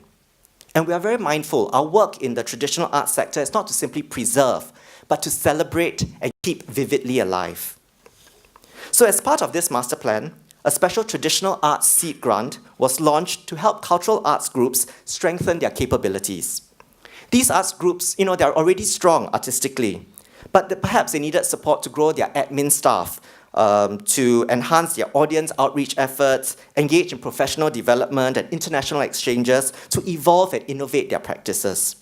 Today, many of these traditional arts groups have joined the National Arts Company's Major Company Scheme alongside their counterparts in the contemporary art forms and are leaders in their field, being sought after from around the world.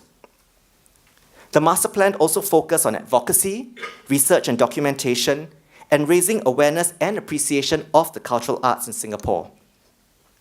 Some people may say, the traditional arts, not so cool, not so sexy. But I think our belief is that you need to be exposed to the traditional arts, especially for our younger audiences, right?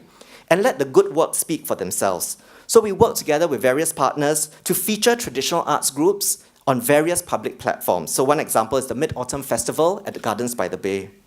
I must also say thank you to our cultural institutions. So for example, the Esplanade has various cultural festivals such as Huai, Kala Utsavam, and Pesta Raya that provide a vital signature platform for all our cultural artists. I believe that it is very important that every citizen sees themselves reflected in the Singapore around them, that they can see their own cultural heroes and icons being respected and celebrated by the nation, so that they will always feel that there is a home for me in this multiracial Singapore. NAC also organizes various programs that bring the arts to the communities. So we have, for example, Arts in Your Neighborhood, Silver Arts for senior citizens, the Noise Festival for the youth. These various pop-up performances and events, being free and usually in heartland spaces, are very accessible and appeal to a wide range of audiences. So programming diverse cultural artists and arts groups in these festivals, in these platforms, means that these artists are able to introduce their practice not only to the regular crowd that come to their shows, but reach a mixed crowd as well. It is still the case that if you attend, let's say, an Indian traditional dance performance in Singapore, you will see it's mostly supported by the Indian community. So we hope that these broad-based arts platforms provide the space for audiences of all races to enjoy works by our different cultural artists, Chinese, Malay, Indian artists, in a common space. And of course, the great thing about the arts is that anyone can enjoy it. You don't need to be a trained dancer to enjoy dance. You don't need to have language skills to be able to enjoy a beautiful painting. So the arts are therefore a very great leveler, a platform for building shared experiences as people of different backgrounds come together. One example that I can share is the types of programs where people in the community come together to co-create simple art pieces that become part of the estate that they are living in. And People's Association has many such programs, and the National Arts Council as well. And such programs can foster community bonding and ownership in very deep and meaningful ways. And of course, we also want to encourage intercultural exchanges as well. And the NAC supports many such productions, which bring artists of different ethnicities and traditions together. One example is Crossing Cultures by the Singapore Chinese Orchestra, which featured musicians who were Indian, Malay, Eurasian, to create a concert experience that I had the pleasure to watch and I think was very memorable for all audiences.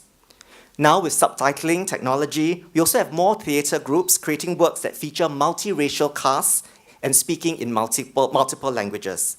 Again, these are very powerful images, powerful examples and role models for all Singaporeans to see and experience.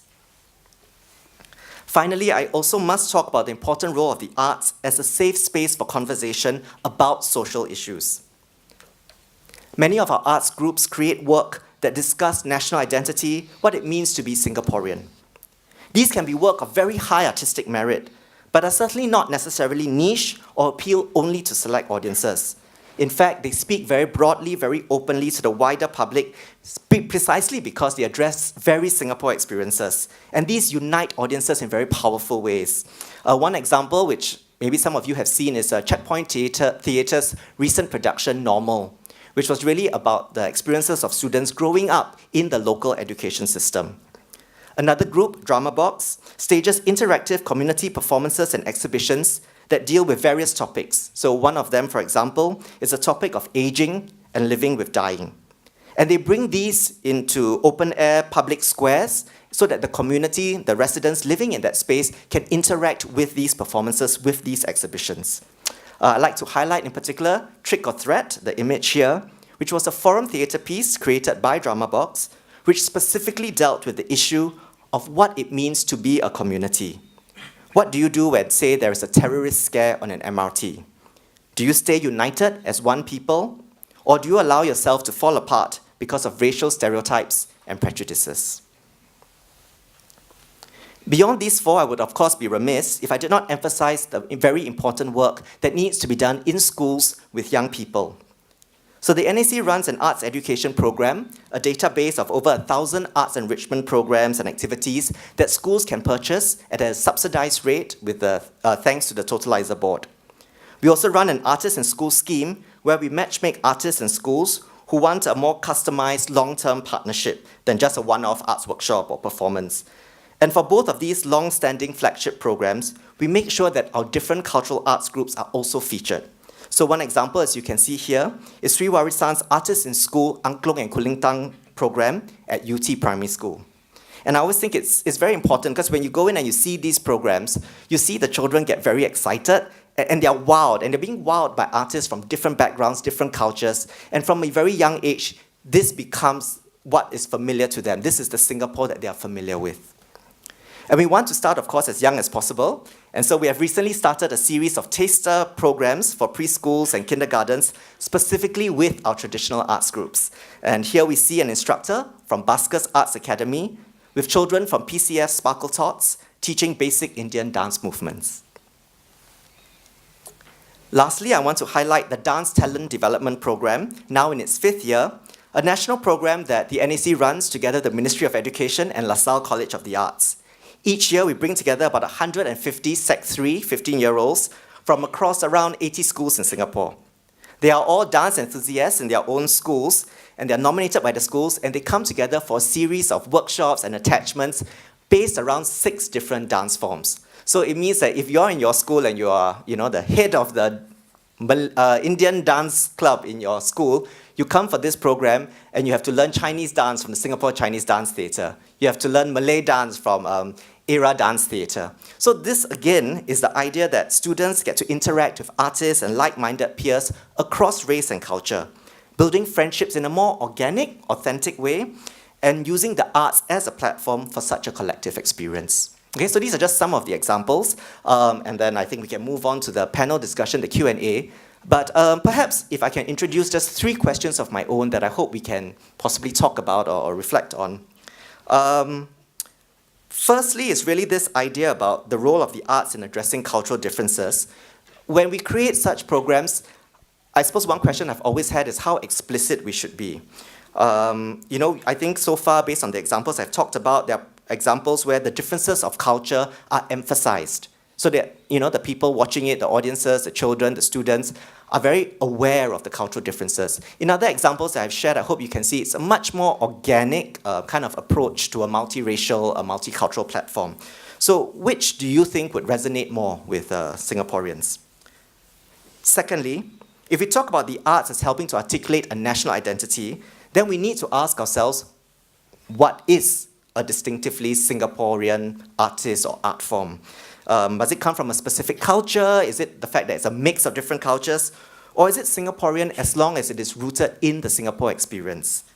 So I was involved once in a program, NAC program, where we were selecting, artists to be representing Singapore at an international event, and we had an English language contemporary music band. Members were all Singaporean. There was a mix of races, but to be very honest, they could have been a British band or an American band because they, sang in English with guitars and drums. And so that was the question for us: are they representative of Singapore if they are so-called just doing, English language contemporary arts? Or must there be something very cultural about what they're doing? Or is the fact that they are Singaporeans, coming together regardless of their cultural or racial backgrounds, that's what makes them Singaporean? So that's the question.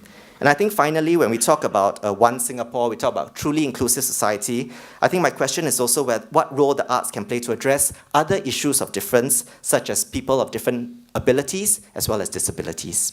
Thank you.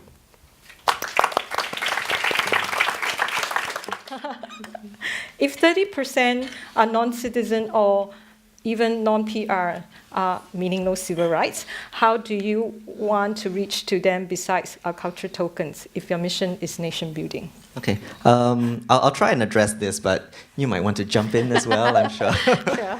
No, I think that's a very real question, and it points back to what I talked about earlier, which is that I think as like any government agency, we'll come up with a very nice structure, a very nice framework, and say, oh, let's do a cultural, cross-cultural work by focusing on how we can work with current Singapore residents, the current Chinese, Malay, Indian, others, makeup. But that's not relevant anymore. It's quite meaningless, exactly as I think the person who asked this question has pointed out. So I think one thing I would say is that it is really up to organizations, to institutions, to constantly review the work that they are doing. I know that sounds like a very pat answer, but it's true and it's very real that you can never, in this very complex and constantly evolving world that we live in, just take for granted that what you've been doing for the last 5 years is still going to hold going forward. So I think the first thing I would say is that how we're going to reach them, I think we need to be aware of the changes that are happening and respond to them. That's the first thing. And I think the second thing is, as I said, we are trying to look at how we can create programs that need not necessarily be so explicitly about cultural differences, but creating common spaces where people can come together. So, when the People's Association runs a program, for example, in a neighborhood, whoever is living there can come and be part of that program. And the works that they create, the ideas that they bring in, the influences that they bring in, that's what Singapore is today. So I would say that what we're trying to do is to create more and more programs that are just free and accessible to everyone to enjoy, regardless of whether or not you're a citizen or a PR or an immigrant, a new immigrant, a foreign worker, an expatriate, whatever that label may be. If we create works that are good, that resonate with the people living in Singapore, I think that's the most important thing. Sarah, would you like to? Well, I come from a different perspective, two perspectives. One is I'm actually one of the others. Okay, so I'm a mixed heritage hybrid. Second is I run multiple institutions that reach out to multiple interest groups and multiple communities. So when you're talking about nation building or when you're talking about people being involved, there are various stages of which, whether you're a local, whether you're a foreigner, whether you're a temporary foreigner in the country, whether you're here for 10 years, whether you're in transit, there are stages of being involved in a place. First is exposure. It's that first touch point whereby you connect to a different culture, where you did connect to a different experience. This could be from a cultural context or a non-cultural context that's related to a place, because you could be connected to a sense of history or a sense of culture, right? So that's one touch point. The second touch point is where you go beyond that exposure level and you go into an experience factor. And that's where programs come in very handy. And programs also, it depends on whether or not they're what I call spectator programs, where you come and you watch and you get exposed to something, but you're not necessarily interacting with it. Or when you have programs that are very interactive, where you take away something that's a little bit more meaningful. Different people are at different stages of interest. And that's where someone sometimes, whether you're a local or foreigner, you're not going to go beyond the exposure limit because that's all you want. And they're the ones who get past that exposure limit and go into the experience factor, take away a lot more. Then they garner a sense of connection to a place, be it the country, be it the space, be it the culture. And I think that slowly but surely grows the sense of connection that makes a nation, right? So it's not a straightforward linear pattern. It's, it's tiers and it's an evolution of experiences. And it really depends on interest levels and individuals, but also really depends on the platforms that they're exposed to. I think we are also very global, and we're a very livable city, and it's not like we're very insular. So, and a lot of the non-residents have actually a lot of my non-PR or friends or non-citizens love Singapore. I think there are many reasons, and and so I think that notion of the programming and all that, it's quite inclusive in terms of, I don't think it's that divisive. Kenneth? No, I was just going to say that I think it goes back to that earlier point about I think you need diversity of programs so that you do the verticals. So people who are coming from other countries still feel that this is a safe space. They can find a community. They can find familiar touch points here. At the same time, you also want the horizontals where you're just bringing all Singaporeans together. You're not discriminating to say you're new Singaporean or you're native Singaporean, but you're all Singaporean in a common space. So I think you need kind of both. You kind of need both, and you do it via your various platforms, your various interface. Yeah. Okay, I think we can go to the next question. Oops, sorry, I pressed the wrong button. So. Since I pressed the wrong button, we might as well answer this question since it adds many votes anyway. How can we help understand communities through arts, especially people with challenging background and living in less accessible places? Example, resident in rental flats in Jalan Kukoh. Specific. Yeah, very specific space. Okay, I want to talk about Jalan Kukoh specifically. I was like, where's Jalan Kukoh? Oh dear. But I would say that, we talk about very broad-based programs like Arts in Your Neighborhood, it goes to Ang Mo Kio, it goes to Tampines. But I think we're very aware that there are underserved communities within Singapore that are quite specific. So we do have a series of programs, for example, that matchmake artists who want to work with youth at risk.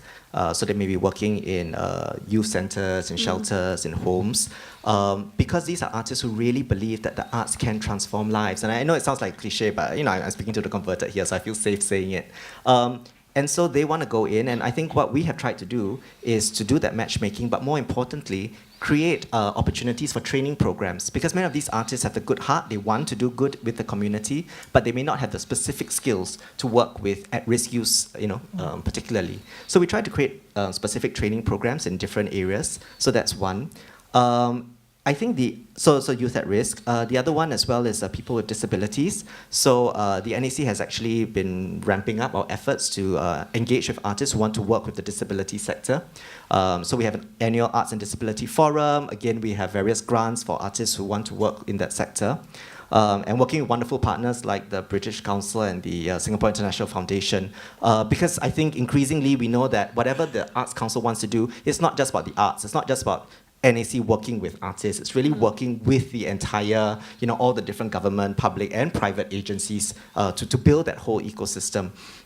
Because it's not just about what artists are doing, for people who come from challenging backgrounds. It's about what all of us are doing as a whole Singapore. And so NAC sees ourselves as just part of that larger conversation. And I think with residents who come for citizens or Singapore residents who come from economically disadvantaged situations. I think that's precisely why cultural institutions like the NAC, like the Esplanade, the gallery, the museums, there is this push to have more and more free programs that are more accessible to people, so that the arts reach out to everybody. We bring the arts to your doorstep with free programs, accessible programs, so that everyone hopefully can be touched by the arts.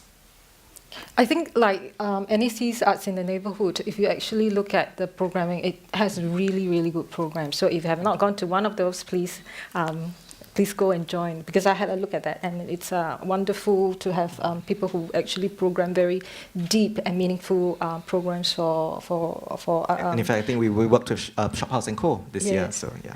And because if you don't come to us, we go to you, and that's a really good way to do that. Now, okay.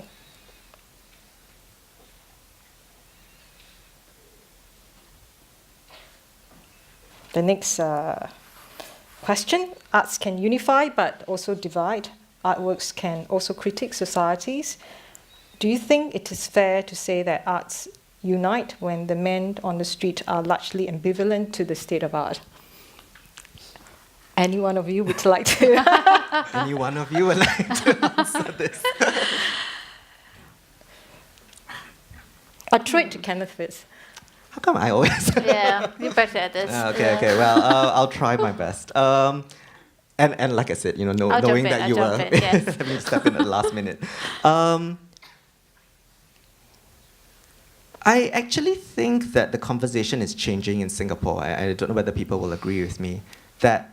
I do think that in the past it is true. I mean, as she shared, I used to be a school teacher. So, when I had students who wanted to pursue the arts as a career, the parents are like, no. Okay, they still say that now. But you do see a change. I do see more and more young people, when I talk to my friends who are still in the Ministry of Education, telling me that now, well, partly because the young people don't listen to their parents anymore, and so they just do it anyway. But I think that's great. It shows that I think we have a society now that's more... Open, exactly, right? So I do think that there is more interest in the arts now. But I do think it's, we're not there yet, where 100% of Singaporeans are very clued into what's happening about, arts critique and issues. But I do think that there are many people in Singapore now who are very open to the arts and very, are interested in the arts, believe in the value of the arts. They want their children to be exposed to the arts. And I think that that's one part of my answer. I think the other thing I want to say is that I do think that Singaporeans are generally less apathetic than before. They're very aware of what's happening in the world around them in Singapore. They have more and more, they have stronger views about current affairs, politics, social issues. And I think Singaporeans as a whole are more engaged with issues. And the arts are just one way to express these issues or explore these issues. And if you ask me personally, I'd rather have a Singapore that engages in issues in a respectable, calm way than just hide, just sweep everything under the carpet. I think we want Singaporeans to engage with one another in spaces, like I said, that are safe, where it's really about the discussion, the conversation, and people respect one another's different views. And I think if the arts can play a role in that, I think that's wonderful, rather than for us to just say, oh, let's not talk about anything. Yeah. No, and I also think we're a relatively young country, and that's very important to bear in mind. But we do have this younger generation of people that actually is very open to alternative experiences. They're hunting down alternative experiences. They want the exposure. They want the interface. They want the interaction. So I think it's as Kenneth says, we're not there where everybody is completely clued in, but we are definitively evolving, whereby arts is slowly but surely playing an important role. From the time, as you say, young parents now, it's more than just piano lessons. They're bringing the kids to the galleries. They want, they want to bring the children to the botanical gardens to listen to classical music. I mean, it's a whole range. It's a different dynamics now, but it's a slow change, and it's not going to happen overnight. But I think it's moving in the right direction. And also, I think we have a lot of programs. A lot of festivals in Singapore, and sometimes, yes, they're a little bit indifferent, but the moment that they accidentally come across something that is really, really interesting, and then next thing you know, it's like, oh, like what Sarah was saying, like, oh, we came here because last year it was something here last year that for your art crawl. Yeah. So I think one way is really to, especially for those who are programming, is really to kind of make them curious. And I think to that, I would like to add that actually quality programming is really, really important. It's not really about programming for the sake of programming. And Sarah, I want to ask you a question about that. Like, how important is quality programming in your end of the world? I think it's two parts. One, quality programming is very important, but also programming for audiences. To bear that in mind. It's not just arts for art's sake. Because you come from a very different. You come from both the commercial world and correct. And you always for me, it's always be mindful of who you're programming for, and why are you doing it, and what are you trying to do. So if you answer those questions, then you'll be accurately programming quality acts for the right audience. So for her part of the world, SIFA, Singapore International Festival of Arts, can actually allow you for a higher level of programming, and then for the Alawa Art Crawl, it could be a so I mean, the great thing about our organization is that we actually are able to present artists at various stages of development, and of course, aspirationally, the Singapore International Festival of Arts is the pinnacle platform, but through all the different venues, we actually have artists at different stages of development. And, but they are speaking to the audiences that, they're meant to be speaking to. Yeah. But I think we shouldn't underestimate Singapore audiences. I mentioned the Drama Box program, I went for the one at Toa Payoh, so it was in the public square directly in front of Toa Payoh Library, for those of you who are familiar with it. And they did this forum theatre piece about, what do you do when there's a person of advanced age living in your family, and how do you deal with the fact that the person is sick and likely to be dying and requires long-term care. And, people just everyday Singaporeans just stood up, went up on stage, took over the role of the actor, expressed their views, and I just thought, what a wonderful country I live in. That, we do have spaces, for people to get engaged, and people want to be engaged. I think that's because they have opinions, and these are all very relevant topics, and they want to talk about it. So it's a very different society we live in. Okay, the next question. Oops. Okay. The community spheres have been boxed in according to ethnic groups, races, example CMIO. Now it's CMO, not now it's Chinese, Indian, Malay, and others, not CMIO. Well, the whole point is that it's not really relevant anymore. How about alternative communities, transient workers, LGBT, etc.? Are they given enough space? Just to be very nice to Kenneth, I can answer part of that question. The Indian Heritage Centres have actually programmed for some of the transient workers in Singapore. So they had poetry sessions with them, and then they share their workshop with them, and then they share their a poetry session in that sense. So actually some of our heritage institutions do work quite closely with some of these transient workers and all. I'm quite sure that there's a lot of independent groups that do that as well. So there are multiple forums, and it is apparent. I mean, it's not just the institutions that are doing it. It's actual individual artists and artist groups. And I think we try to give them space. So I know there was a transient worker group as well that was part of this year's Singapore Writers' Festival. Okay, I knew this question was going to come. So I was like, okay, it's going to come. And it has arrived with 18 votes. Yeah, okay. But I think there are spaces and to allow them to express themselves. And I think this is really wonderful in that sense. I think this question goes... I don't know. Do you have more you wanted to say? No, I'm trying to multitask and look at the other questions. Right. No, I think just very quickly, I do want to address this, fairly. This is an issue beyond the arts. It may seem very arts focused and oriented, but it's a larger issue about Singapore society.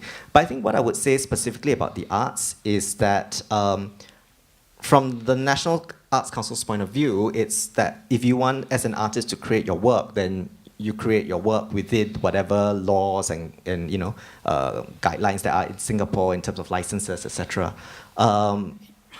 Where the NAC will come in is if you actually then apply to the NAC for grant funding, or indeed to working with the Arts House as well. And I think then that's a very different conversation. So it's not just about whether or not you have the space to stage your work, but that's one conversation. The other conversation then is a question about funding. And I think when it comes to funding, that's a different conversation then about what is the best use of funds.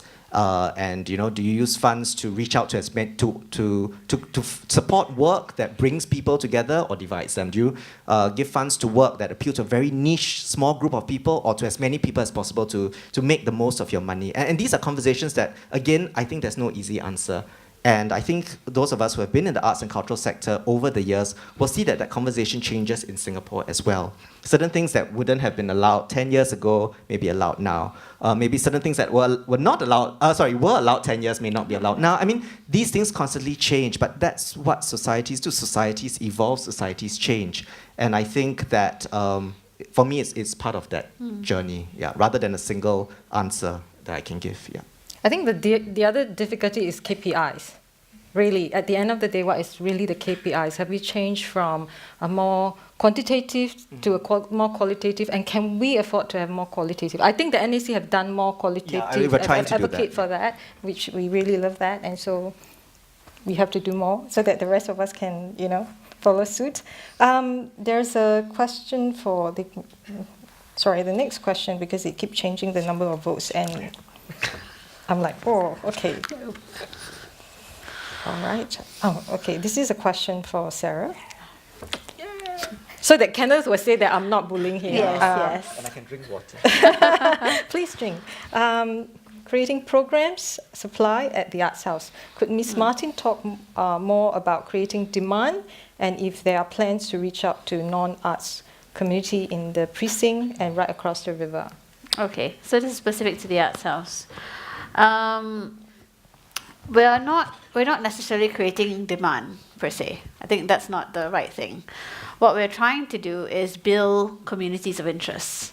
We're trying, and there are many, many communities of interest, especially if we're pitching the Arts House to be a literary center. The literary arts itself is relatively untapped. It is a growing field in Singapore. There's more writing done, there's more publishing done, but it's at its early stages. So right now what we're trying to do is not necessarily creating demand, it's trying to build up the various interest levels, be it from language-based programming, be it from the combination of music and poetry, be it from the International Writer Series. We know that there are various peoples who are keen and interested in the various levels of programming that we have to offer. The key thing is to get them coming to the house so that there is a home for this engagement. There is a celebration of this engagement. There is the level of interaction for this engagement, because right now it's not necessarily in a consolidated space, but it's something that we're trying to open up doors to, saying all these various interest groups, not necessarily demand, because the demand by nature of interest should be there. It's to grow these interest groups. And to do it in this way, we slowly but surely will build a natural ecosystem, because we work with publishers, we work with writers, we work with different types of interest groups for the different kinds of language programmings. Slowly but surely, you actually have a community of people that come to a space. And I think that's what we're trying to do, not necessarily trying to force the demand. Okay. And if I may say, Joe and I had a conversation this morning, and we were talking about the role of arts councils, and we were just saying that, of course, arts councils focus on artists. I mean, that makes sense, right? But actually, it's also the job of the arts councils to look at the people who are not interested in the arts, because we can't expect artists to go and reach out to them. So I mean, that's the role of the council, is really actually to reach out to these non-arts communities. That should actually be one of the main jobs of the council and our partners. Yeah, and as for non-arts communities, I mean, really, you'll be amazed. But what we've been finding is that we actually are not necessarily getting the converted through the doors. It's, we want to get the unconverted through the doors, and that's key for us. Because that shows that we are slowly but surely evolving these communities of interest. Okay. I'm not a very techno-savvy person, so you have to allow me a little bit of time to get used to this. There are some questions that have been kind of repeats, so I'm looking at things that are slightly different so that we can have a broader view about for the discussion here. Can you also allow people to Okay, my screen is like that. So now you're thinking that, oh, why is she so slow? But I'm like, okay. I'm And then just wondering, because there's a gentleman there with the microphone, whether or not yes, people want to please. respond to any of things that we've said. Because I think I would be quite curious to hear what some of the thoughts of audience members are. Maybe someone has other answers to some of these questions. We're flipping it now. You have to do the work. You can just sit there. we have to make them work. But if not, of course. Okay, how about this one? Many of the cultural festivals showcase talents from overseas, so how sure are we that we are inculcating local interest in traditional arts, and how we ensure that we are supporting local groups? You can start. I mean, I would say that I shouldn't say I'm surprised. I think that definitely from the council's point of view, we're very, very mindful of this. And I'm surprised because actually most of our festivals, whether it's the Singapore Writers Festival, certainly Arts in Your Neighborhood. I mean, like Arts in Your Neighborhood, we do have overseas artists performing as part of Arts in Your Neighborhood, but it's a very small percentage. Well, it's definitely for SIFA, for Singapore Writers Festival, because these are international arts festivals, international writing festivals. You do have a stronger international presence, but we have always been very mindful to have very strong Singapore artist base in all our festivals, in all our programming, whether it's Noise, it's Silver Arts, it's, and just to give another example, when I talked just now about the arts education program that we have in schools that's funded by the Tote Board, there's actually a limit to how much of the subsidy can be used for international artists versus Singapore artists. So it is something that's actually built into the system because we definitely want to ensure that local artists are supported. Yeah, and also, I can speak from our centres. We're predominantly local base. We almost a good 90% of it. The only extraordinary factor is the Singapore International Festival of Arts, which is under umbrella, and that's a different spectrum entirely. But within that spectrum, we are quite keen on continuing to promote commissions, whereby we give local artists the chance to do works where they might not be able to do so, be it on their own or be it in collaboration with an international partner. So that always been in the spectrum of things moving forward. That's something very close to our hearts, where the first and foremost is to pay tribute and to support what is at home. I think the other thing is that sometimes people just look at it and say that, oh, it's a big name act from overseas, but actually at the back end, when we do program for something like that, like last year when I brought in Pilobolus from New York City to Singapore, what we have is that we actually share Pilobolus with LaSalle and Scape, and so we got them to teach the students about how to dance, and on top of that, we make them work very hard. So not just coming in here, we expect them to do a lot of capability building instances. So the back end sometimes you might not see, but there's a lot of sharing that is going on in between. I think I can say that a lot of the programming for those that do bring in big acts, there are a lot of educational stuff behind. And I'm going to use this question to do a pitch. Next year we're going to be opening Stamford Arts Centre in the third quarter or fourth quarter, we hope, if all goes well, and that's going to be the home of traditional arts. Talking about traditional arts, we talk about one of the things to do is to build traditional arts because it's the way of going back to give us a sense of rootedness. But the question is, I think I've asked Kenneth earlier before to prepare this slightly. How do you define traditional arts in this context of Singapore? There is a generation because of our language policy, certain traditional arts have been very challenging. For example, say opera and stuff like that, if you don't speak the language. And of course, I know that you have massive big screen that translate, but number one, what is the context? How do you define traditional arts? And does traditional arts necessarily have to be the way to engage communities? Sorry to ask you so many questions. I'll take those two quite quickly. So the first one about what is traditional arts, that's a real headache. Again, you can fall back on your traditional forms, which is what we have done. But I can also say that we're definitely reviewing this. We're we've tried to engage in like research and studies to how do you define traditional arts in Singapore. It's not easy. Well, how do you define the arts? I mean, that's really, how do you define happiness? I mean, these are very big questions, and I think it would be very glib of me to give a kind of one-line answer. But what I can say is that I think it is something that we review and we take very seriously. I mean, within the National Arts Council, we actually have a department that is the traditional arts department, and some of them are here, so I'm going to like deflect. During tea break, you can ask them, if you know who they are, what is traditional arts?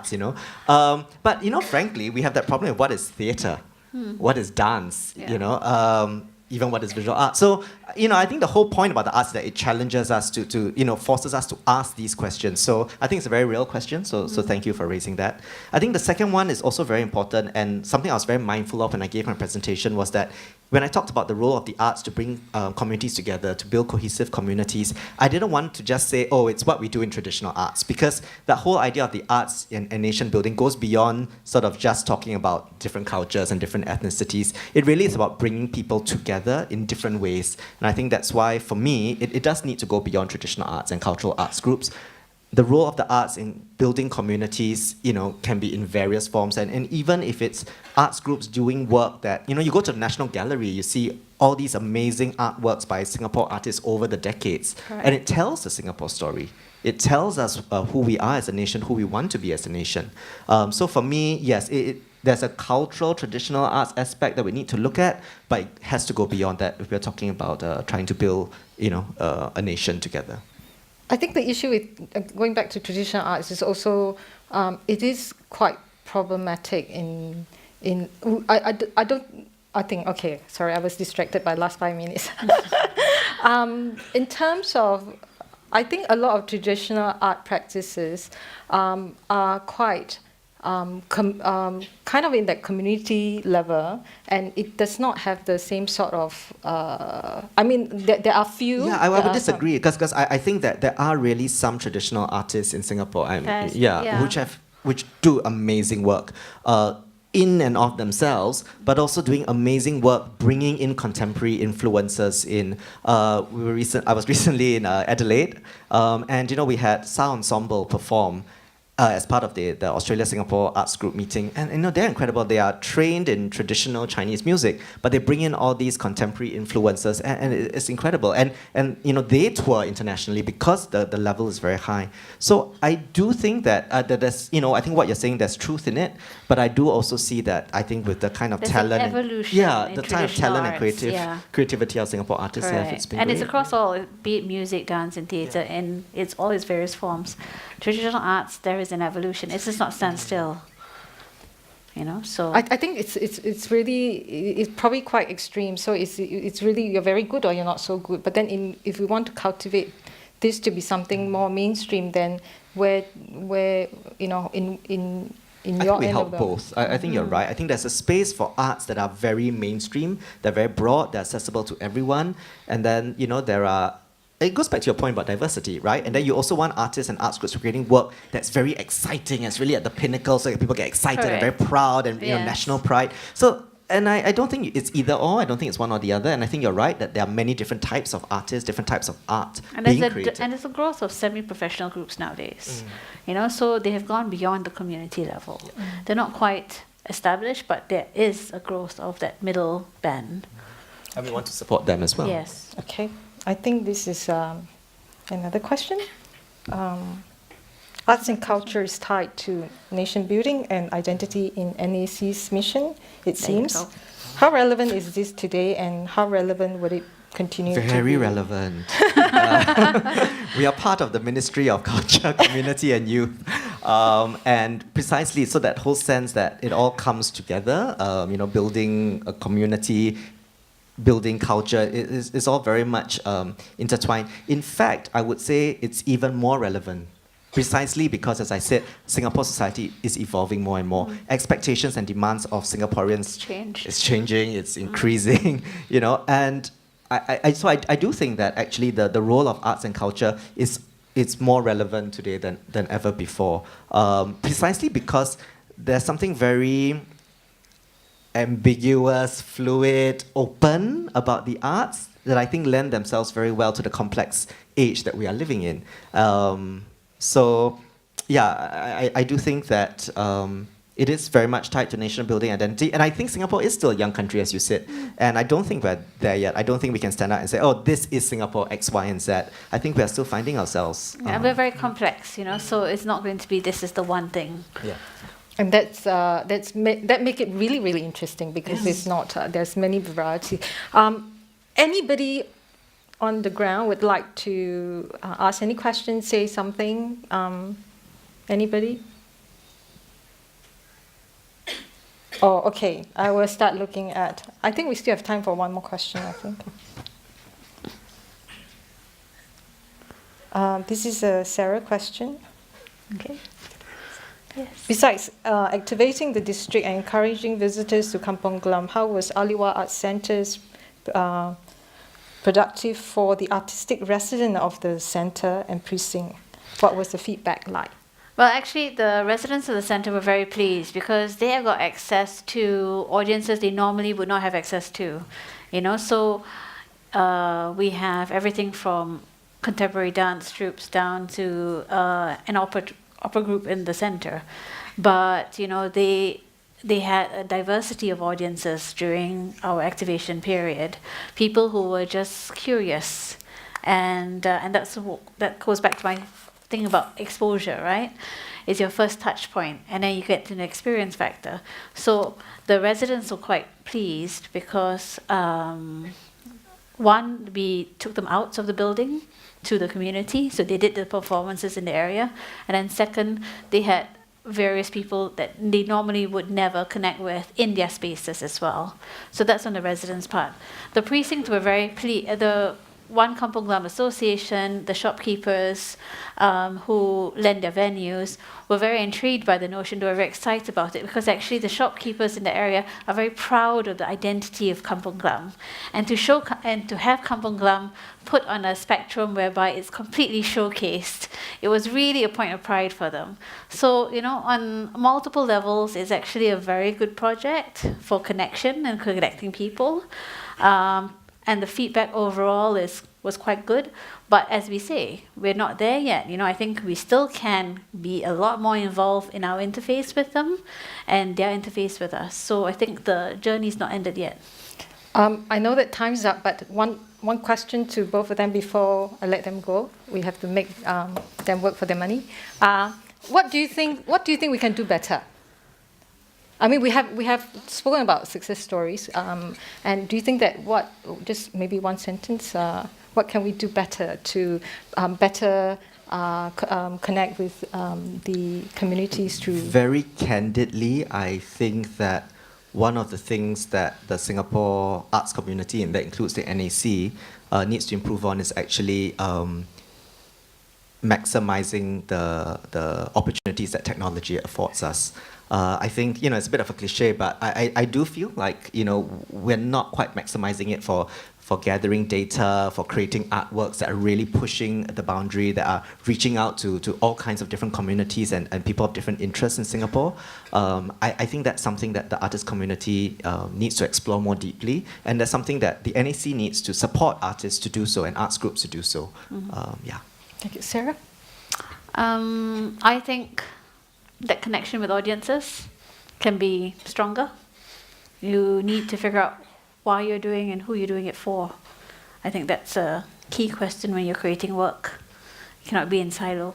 Okay. Thank you so much. Please put your hand together. Thank you, Kenneth, and thank you, Sarah. Okay, good afternoon, everybody, and thank you for staying with us right to the end of this conference. I hear you've had a very interesting session throughout the day, and we'll try to keep this session as lively, as interactive, to make it worth your while staying through.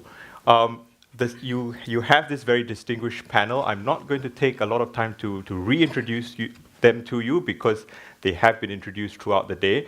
Just very quickly, at my extreme left, Mr. Adib Jalal, co-founder and director of Shophouse and Company. Mr. Douglas Gautier, CEO and artistic director of Adelaide Festival Centre. Mr. Joe Siddick, Festival Director of Georgetown Festival, and Dr. Rebecca Coates, Director of Shepton Art Museum, and our very own Kenneth Kwok, Assistant CEO of the National Arts Council. what I've asked them each to do is just to take 5 minutes or so to delve straight into the topic that we're discussing, revitalizing the city and communities, and address the 2 points. Why does this matter, and whose job is it anyway? It's been put journalistically, because I'm a journalist, so forgive me. And once they've done that, I thought we should tap their brains as a brains trust to apply our discussion up here, as well as with all of you in the audience, to 2 big projects which we have going on in Singapore. So we've had some successes in revitalizing the city. You only have to just go out of this building to the area around us, around the National Museum, and you would know that we've had a very successful night festival when the buildings around us come alive with beautiful lights and music and entertainment, and hundreds of thousands of people come out in the evening to enjoy themselves. A wonderful celebration of the city, and a success story in revitalizing this space. But you only have to walk a couple of 100 meters down towards Stamford Road to a slightly less successful example, the Stamford House and the Capitol building, a beautiful heritage building which we've conserved and revived at considerable cost, but not so successful in revitalizing that area. The Capitol Theatre has been refurbished, but not strong in its programming. And the Stamford House, which is a lovely building, unfortunately caught up in a commercial dispute and left vacant for more than a year, with the parties disputing. So you could get into questions of whose job is it anyway to revitalize and bring life to this part of the town, which I'd like to tap all your brains to see if you can come up with interesting ideas, and I'm sure members of the audience will have views as well. So why don't we jump straight in, and maybe I could ask Adib just to give us your opening remarks, please. All right, thank you. So, yes, so that was we were asked to comment on these 2 big questions. Why does it matter and whose job is it? So for me, why does it matter, right? Why does it matter for all of us to be here to revive and revitalize the city? So to me, it's about opportunity and hope, right? The belief that there is hope in this city, the belief that there is hope in the future, that our spaces, our cities, our communities can be better. And I think that's what drives all of us to say, yeah, let's do something about all this built environment, about the public spaces, about all these underutilized pieces of land, or using arts. There's all these opportunities that we need to galvanize the community together, because it's about the hope for the future. And I think all of us wants to see our city better. We want to live in this city, right? We want to have this city for ourselves, for our children, to grow old in it, to have our friends come over, be proud of it when we travel. So I think the whole reason why we need to do this is to know that we are creating a better city for ourselves and all the people that matter to us. And fundamentally, it's about realizing these opportunities, whether it's social opportunities, cultural, or even financial, economic opportunities, and also the hope and belief that it is possible. And that's why most of us keep doing what we're doing, because we have hope for that. So that's the first part, very quickly. And whose job is it? The way I see it, it's everyone's job. And I think I mentioned that very briefly in my presentation earlier, that every sector, right, has its own strengths and weakness. So, for example, the private sector, they are very enterprising. That kind of skill set, right, the ability to mobilize resources, the ability to find those opportunities so that they can, leverage on it. So that's a very strong skill set that private sector has. But of course, they are driven by economic value. And that's where the public sector comes in, the civil servants, right? And they have the tools at their disposal, which is policies, right? They have frameworks, a regulatory framework. So that's something that they have. And then, of course, the communities. So fundamentally, to me, everyone needs to be involved in this.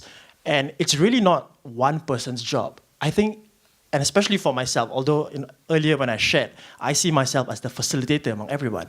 Even that doesn't make it my job. My job is to just make everyone believe that they can do their job, that they can be involved in creating the city. It's just giving everyone, again, back to the idea of hope, that everyone can contribute, can make change, and can revitalize the city together. So that's my take on why it matters and whose job is it.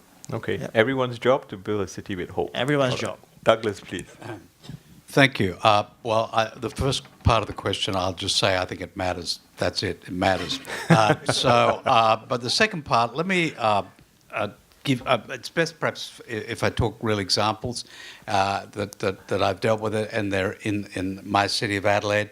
One is in a riverbank precinct, which has sporting, gaming, tennis, arts and entertainment, public spaces, all of that aggregated.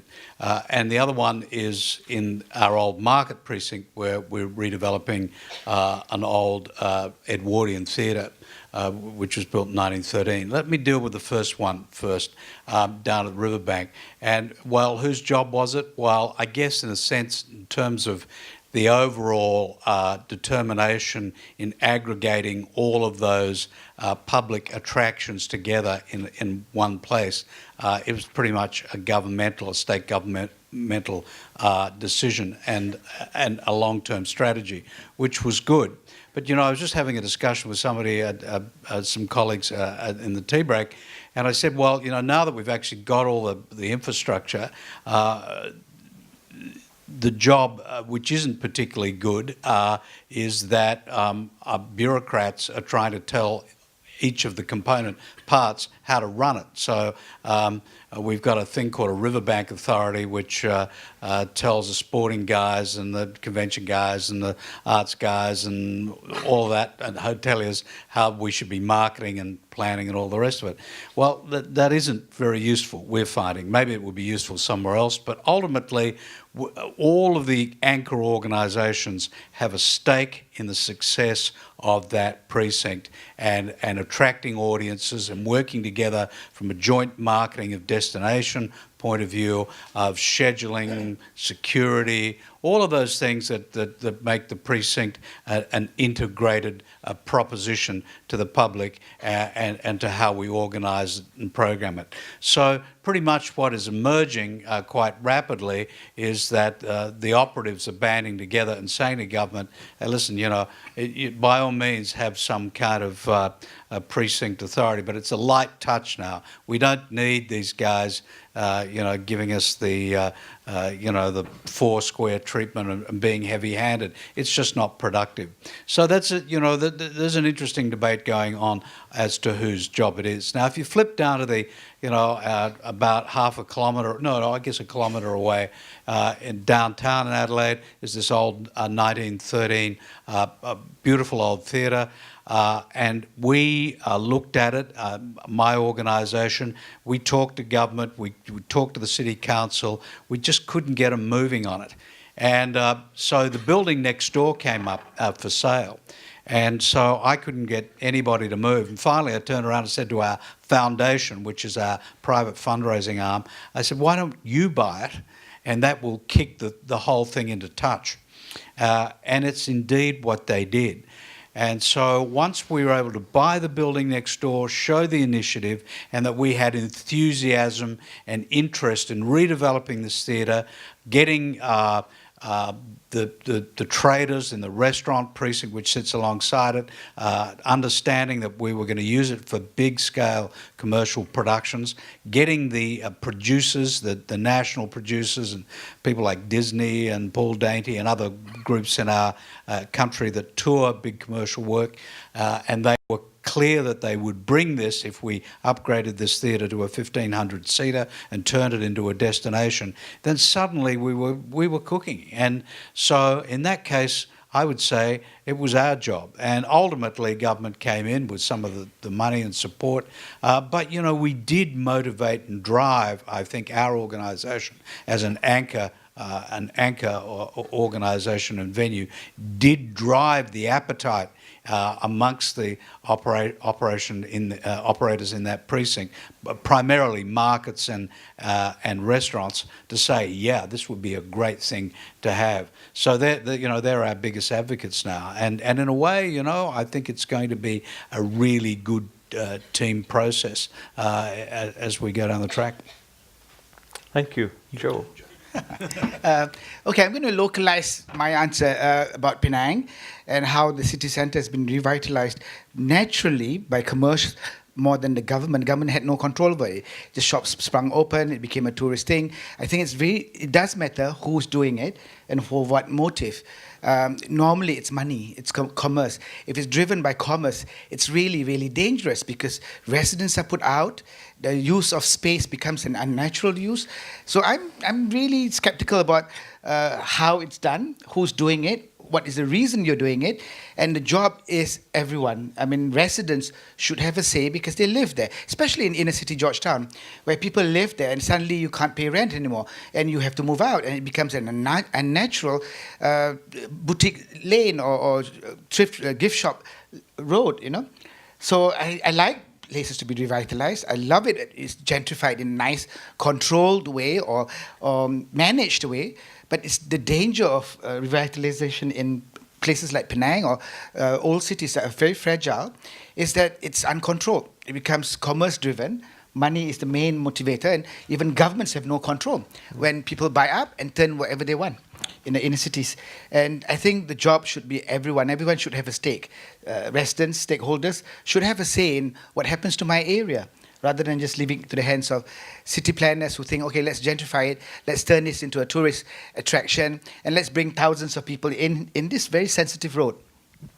So I'm hearing quite consistently from all three gentlemen so far that it's everybody's job.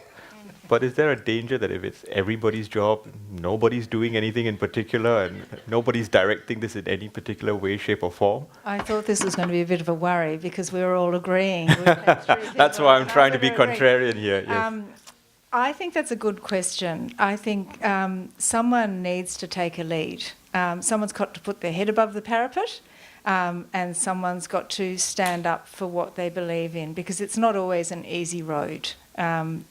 I do believe that it's everyone's responsibility, or not responsibility, that everyone needs to be involved. And like some of my other colleagues, it matters. You know, we want good places to live, we want places to be proud of and show off, and we want to talk it up, you know, and it does all the things that we've talked about today. So thinking back to Shepparton, you know, this new project, really, the new museum, really started about 10 years ago, and it was an idea of a number of people. They felt that there was a lack, and they really identified that this building could do more than be a building. So they didn't know how they were going to do it, but it was this sort of nascent idea. You then got a mayor, so this is local council involved, who said, I think this is great. And that was through partly my predecessor as the director, and saying, come to see what we're doing, come to see the role that it can play, come to see on the ground how this can actually change lives. So we had a champion in the mayor who every time would stand up and say, I think this is a great thing. And that's a really important advocate. You then had a philanthropist who said, I think this is a really good thing. The reason why I think Shepparton is important is because of the opportunities and the challenges. These are the things that we won't solve, but we can help identify and work through possible solutions, or make a better life, give people a reason for being. So he then got on board and said, I'm going to commit to this financially, but more importantly, I'm going to gift my collection if you change your governance model and if you realise this building in the way that we hope it will be realised. So you have another individual. So I come with all these people wanting to be involved, and this sort of growing groundswell. Council and the previous director and a number of people worked on a business case. So you've now got policy and you've got people involved from that sort of level. They build the business case, and there's a huge amount of advocacy that goes on, a huge amount of talking. There were over 300 people who fought campaigns against an arts and cultural precinct, so very active voices. And the business case eventually is endorsed by the councillors, many of whom have never been to a museum or a gallery before and don't really like this art stuff, you know, don't really know what it is, but sport, great. So the argument was, as we need, sport brings communities together, sport does great things, and for those that aren't sporting or aren't involved in that, why can they not have that opportunity to be part of a community and feel part of a place? So again, this is another person that's been involved, that's got involved, and you've got councillors, you've got the public starting to say, look, it's not for me, but I respect where you're coming from. So that's the point that I come in, and then you need to get your state governments, your federal governments, more philanthropists, more funders, and more importantly, this big homogenous community on board and part of the story. So to do that, they have to feel that usually it's their good idea, but they have to feel invested in it. It has to be theirs. So you've got to work out how do you, at a grassroots level, ensure that each of them feels that they have a vested interest. So we say it's for everyone, but everyone is this incredible group of complex people that each of them are doing things for their own reason, their own motivation, but that's okay. You need to have one person, though, that is identified, that will cop the flak and that will also lead the vision. And in this instance, fortunately, that's me. Okay. So from a local council perspective, I said, you need to vest agency to the director, which is most unusual for a local council, to actually enable me to speak for and of this and to champion this project, because it's something that I will give X number of years to. It will be part of my ongoing professional life, but I need to be able to champion it at all different levels.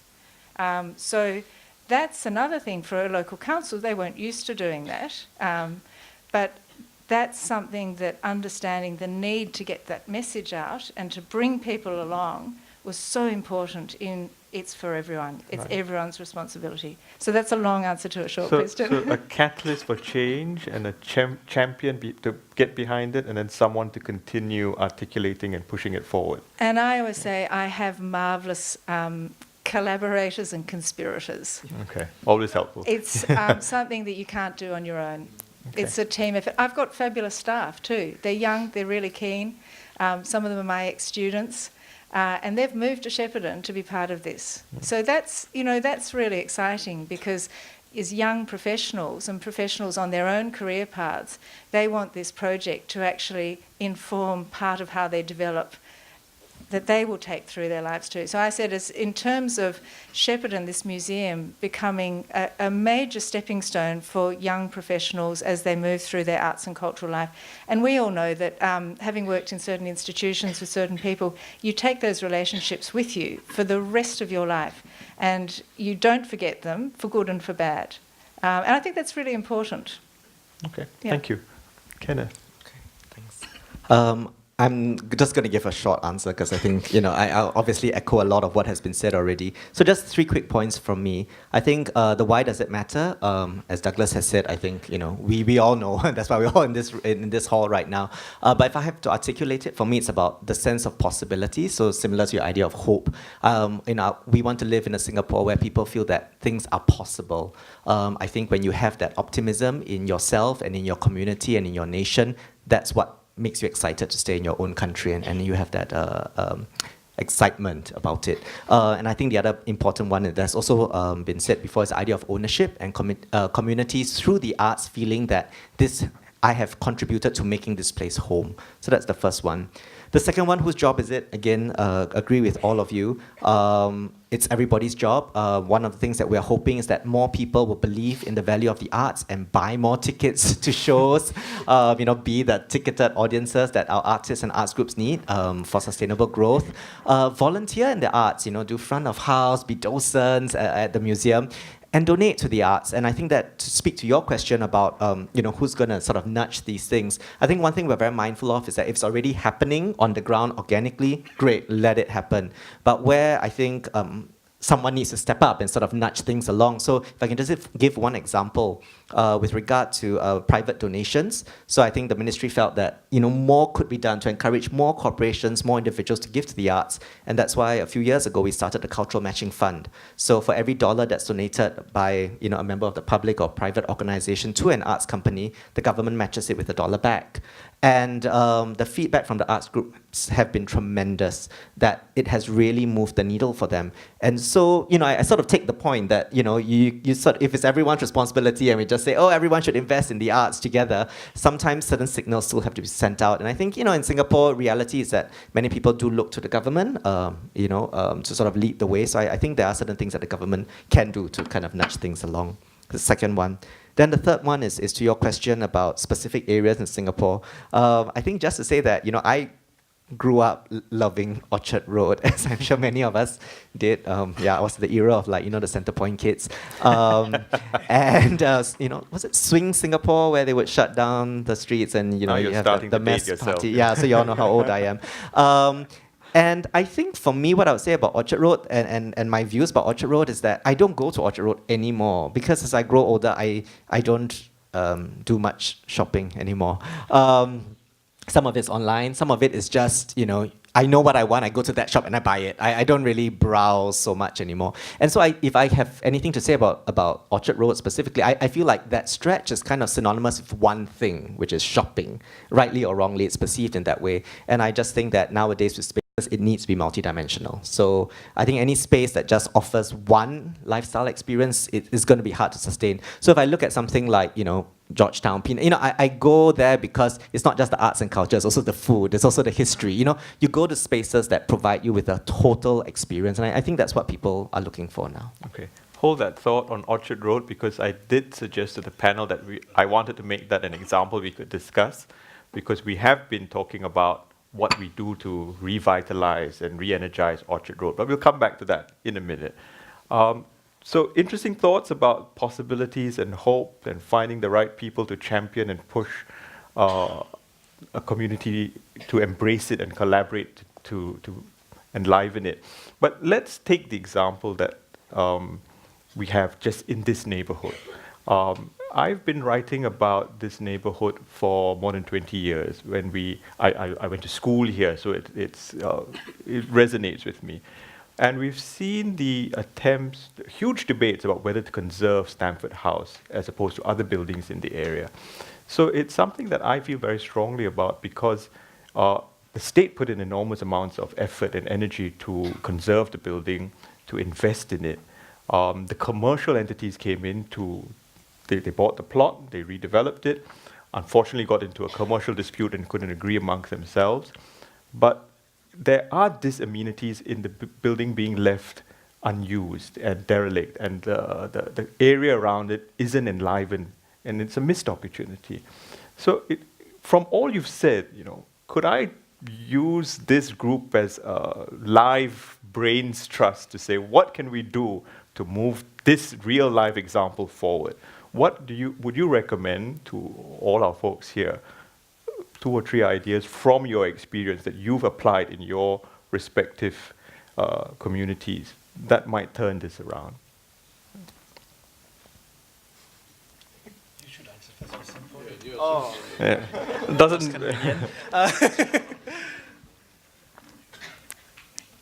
I think it is a very complicated problem. Of right? course. I mean, that's what we've been grappling with for the last 20 years. Exactly, right? So I don't think 5 of us in here we can offer much, but I think I can offer what I would do as a starting point, right? I would question back why exactly your question. Why does it matter? Why is it important that we conserve Stamford House? Why is it important for us to revitalize this building? And why did the private sector invest in it? What did they see in it that led them to that decision to say, let's invest this number of $1 million to do that, right?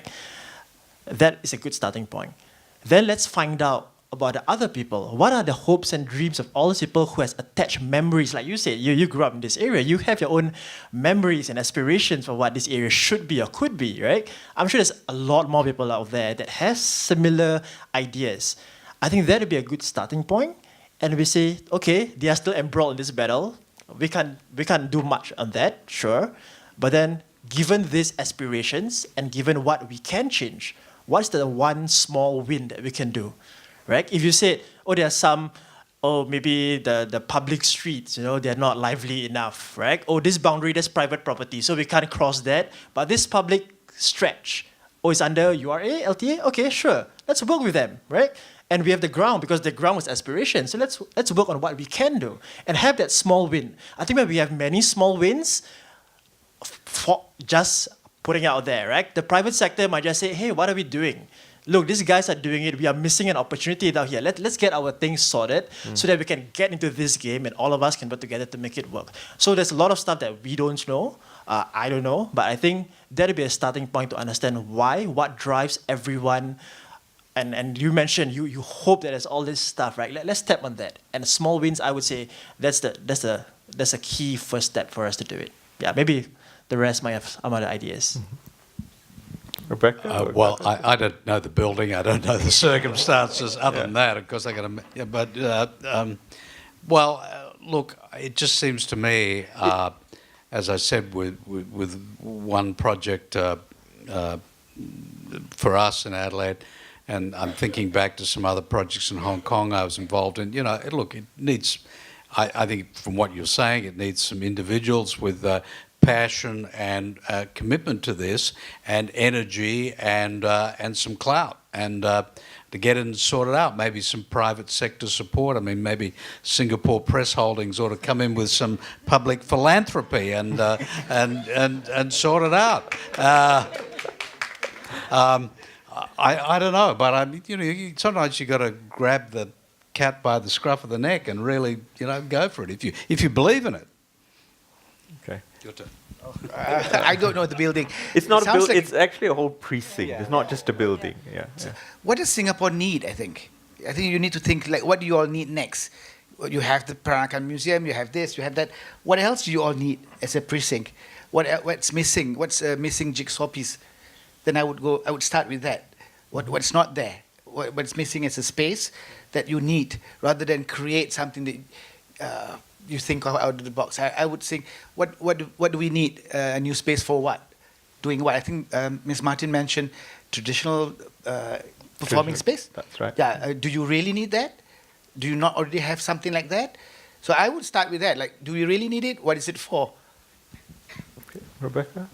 Well, I wouldn't presume to tell Singapore what they need. However, I was taken on a very nice little walk and jaunt yesterday afternoon after we finished up, and we walked past the building, and it's a fabulous building. So I think the first thing is, it's the sort of thing that you look at, and of course it has to be. To have had it redeveloped is fantastic. But of course it was all empty, it was dirty because it's got no occupancy. And as I walked past, because it's a very lovely long colonnade with the fans going underneath and a bit of shade, and I thought, so of course if we were in Melbourne, instantly City of Melbourne or one of those organisations would be saying, we need to have arts incubators. We need to give these spaces over to young creatives because we need people there. We need people who need space. Rent is always at a premium. Get them in. Peppercorn rents, famous peppercorn rents that we love in Australia.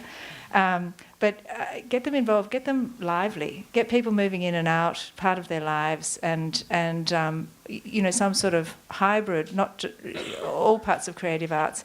And as Alan talked about in some of his projects that he worked on, those that can pay rent or those that are practicing, artists or architects or whatever, and art forms. So it's a very expanded idea of creative arts, I think. So that in turn, I think, will foster entrepreneurship. It will foster conversations with people, and who knows what can then come about that.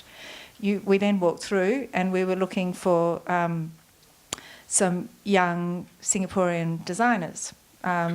As we walked up through some of the shop centres, there were a lot of empty spaces. So this is often the problem when it's owned by a private sector. They want to keep market rent because otherwise they lose value on their property. I'm not the economist. We have any number of economists here.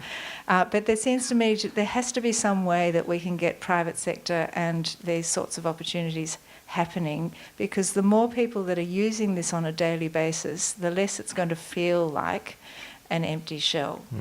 Because the architecture's fantastic, the opportunity's great, it's missing the heart and soul, and it's missing the people. The people need a reason to go, because then you'll pick something up on the way, I'm running late, I haven't got dinner, I'll grab something, whatever it is. So it becomes a part of your working life. The theatre, I didn't go in, but again, it looks to me a fantastic opportunity and something that is so important to have captured and saved, but how it then gets used and woven into something that's meaningful rather than replicating something that already exists, I think is the big question. So I wouldn't dream of suggesting, but that was my very first impression.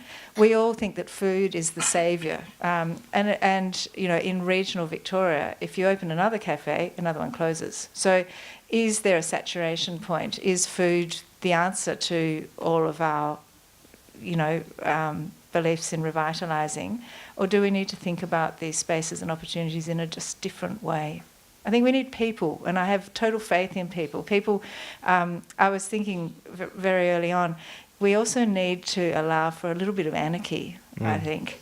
And I love the stories of New York, and we have it in Australia too. Those people that co-opt their streetscapes into living vegetable gardens, or, you know, means, you know, the conversations start because you're picking someone else's fruit, but it's not someone else's food. It's actually, you've all done it if you all put a bit in. So that idea of community, doing something alongside each other that starts conversations, then you don't know where it will go. So these spaces that have had an input of money from a private person or whatever, the start is there. But then the catalyst needs to be a bit of generation, and sometimes that's where government needs to step in and say, okay, we'll look at something so that it's an incubator, so that it brings people in.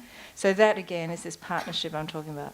Thank you. That's very useful. I mean, that sense of community ownership that you're talking about. Just for background, I mean, many of you might remember the debates that we had over this building. It wasn't a given that it would be conserved, because there was a huge discussion about whether to tear down this building because the road had to be widened, or to tear down the building across the street from it. And it went to Parliament, it was debated, and the decision was taken to tear down the alternative building. So we saved this building at considerable cost, not just financially, but socially and politically as well. So to see it being left idle, to me, is a great source of anguish. But Kenneth, you have the solution as the NAC. I'm not going to pretend I thought long and hard about this. So, you know, I think just to pick up a couple of points that have been said, I think it's very true. I think whenever you talk about conservation of buildings, I think we see the value in it, and so we want to conserve it. But then the purpose, when it's repurposed, it really has to address a need rather than to find a need. I remember, you know, I talked earlier about the importance of, you know, digital technology and how the arts community needs to go into it more. And, you know, I remember talking to someone saying, you can't say, I want to do something in digital and I'm going to find a problem to solve. You know, it has to be the other way around. The problem has to come first, and then you see whether digital means can solve it. So I think likewise with spaces as well, I think, you know, be very clear what the need is, and then you try to address it.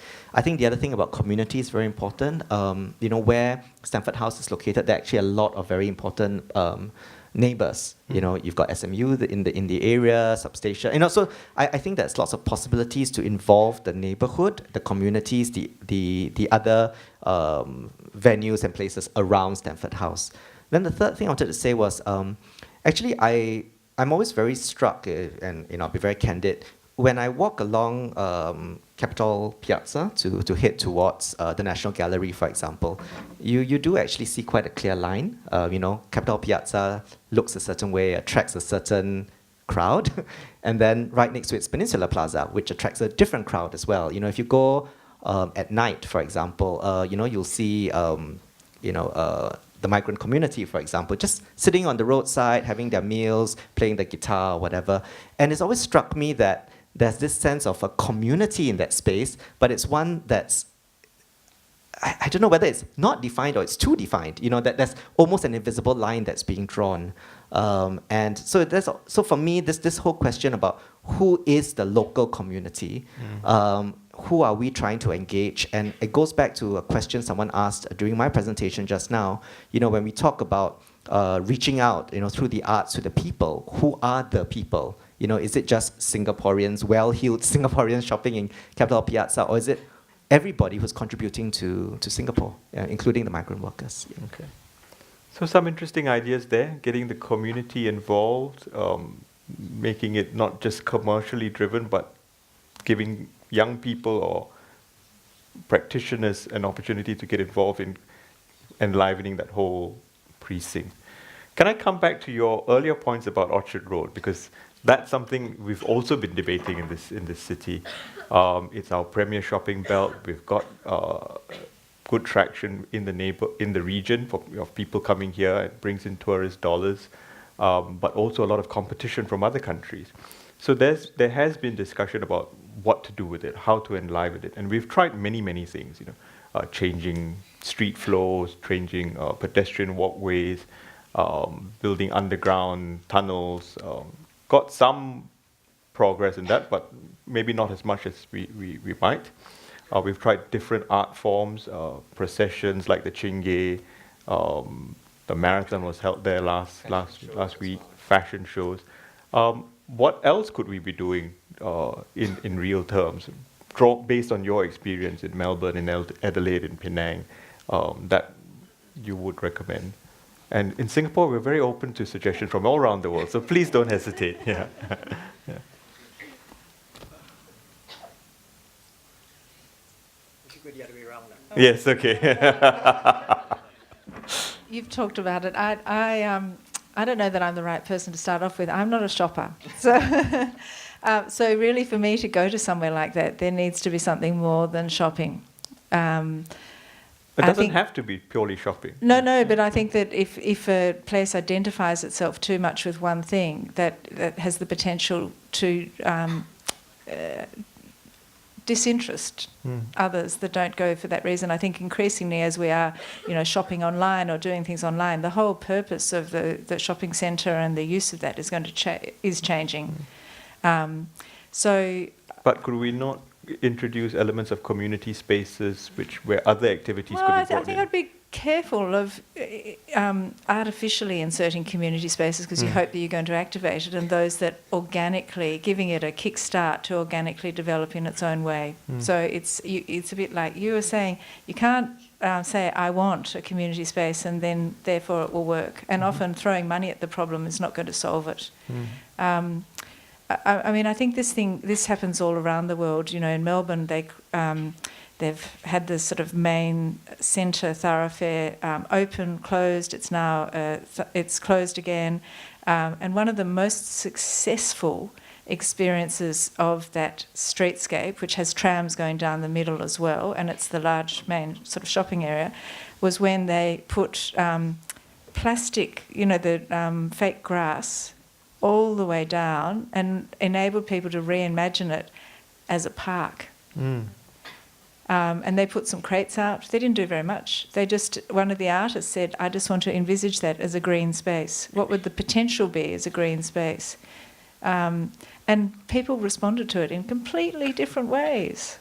And, I think that's been part of a desire for people to move back into the city centre, live in the city centre and say this can be a living community as well. But it's not artificially being informed. Okay, thank you. Joe or Douglas? We don't have a high street that big. Is there a need? Are the numbers down, or do you really need to do something there that you've not done? Not my view, but the folks in government think there may be some need to do something. Yeah. Well, we don't have a street that big. I don't know. Street festival. Rundle Mall has this amazing number of people in Adelaide that when you walk down and it's like thousands of people watching shows, street shows. I don't know. I mean, how do you stop the traffic? And I'm against doing events just for the sake of the event. And then when you don't do the event, nobody comes, nobody goes. So you rather expand on the shops there, or grow and nurture new types of businesses that bring in the crowd, rather than spend a huge amount of money for one event on a yearly basis. Yeah, I think it's a retail thing, isn't it? I mean, it seems to me, you might not like it, but then walking down there seems to be lots of tourists and visitors who do. So presumably, I don't know what it's doing like from a business point of view, but it looks like it's doing pretty good business. Does it have the same sort of aesthetics as shopping in Japan? Well, no, it doesn't, but, that's a whole different sort of experience. In our own case, you referred to Rundle Mall. It seems to me a very odd amalgam that we have there of, some the local the local traders association dropping in all these trick cyclists and and buskers on what essentially is a retail area. But I guess in the Western world, retail's doing it tough. I mean, because the parameters are changing, and is that going to affect Orchard Road? I don't know, but certainly in some areas, retail is going to become a different proposition, and that will have impact on how it works publicly, I guess. But I mean, when I was last in Orchard Road, it looked pretty healthy to me. Adib, you want to jump in? Well, it's a very complicated problem, right? And I think it's not a fixed solution. Of course, if I had a solution, I'll probably be rich by now. But I think just two ideas that I think is worthy of exploration. I think the first idea was mentioned just now, the idea that when people attract people, right? When you see people around there, you say, like, the community comes and, like, you kind of want to be part of that crowd. It's like, okay, hey, that looks like a cool place. I want to go there. I want to be there, right? So you backtrack one step before that. Where's the people going to come from? And why would they be there? So I think that's the problem right there. Because right now, when people talk about Orchard Road, shopping destination. So what happens if I'm not a shopper, right? If I just want to walk around, what do I do there? What else can I do? If I don't want to go to this particular shop, what else can I do there? And that's a concept that has been explored in my field, placemaking, the idea of power of 10, right?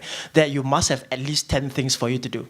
Because you don't want to shop every day, right? Sometimes you just want to be there, look at people, and the best public spaces around the world, you have at least 10 things. You can people watch, you can listen to the buskers, right? You can be involved in arts, you can just sit around, you can go to this kind of shop. But I think that's what it lacks, that Orchard Road is very one-dimensional. I think Kenneth mentioned that very briefly right now. And to be honest, that whole underground linkage, I personally felt it wasn't a good idea. You just took all the life up from the street level, tuck it underneath, and I complain there's nobody up there.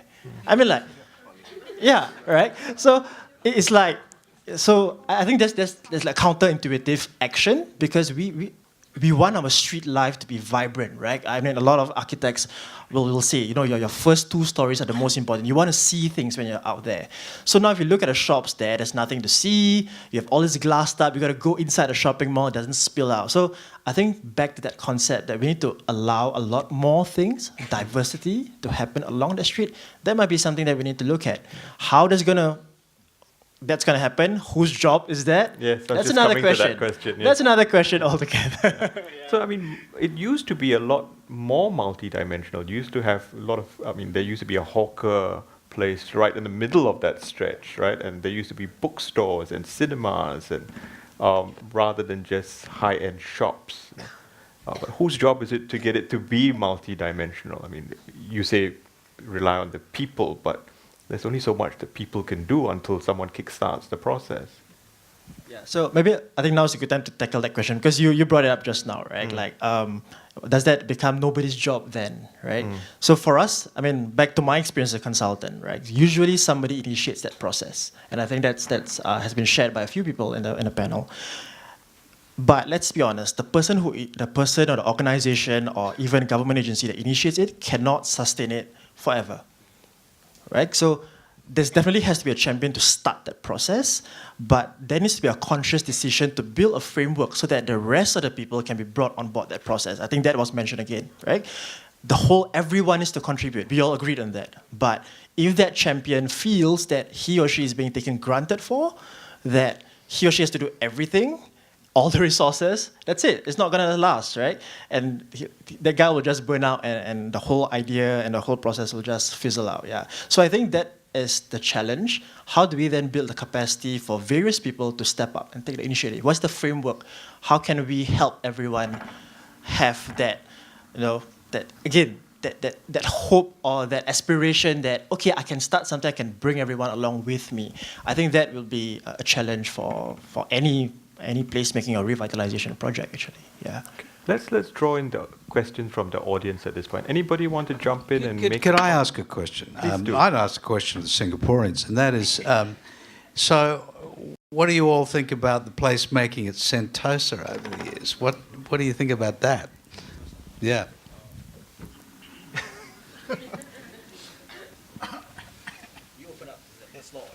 I'd be interested. You're asking Singaporeans, right?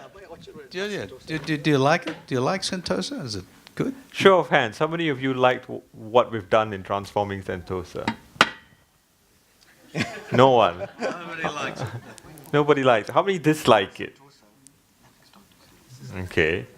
Anybody want to say why? What worked or what didn't work? Was that question driven by some thought, Douglas, or were you just fishing for some controversy? I've seen it, over the.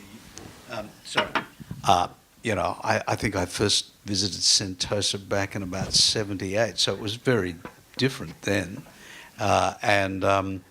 looking what's happened with it over the last, say, 10, 15 years has been quite a change.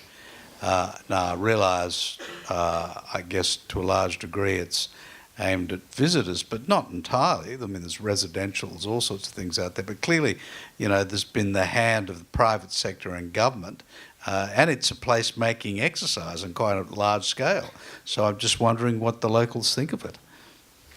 Okay, let me take this question, which is the one with the largest number of votes, and see if I can get this put up. Well, Warren, what do you think of it?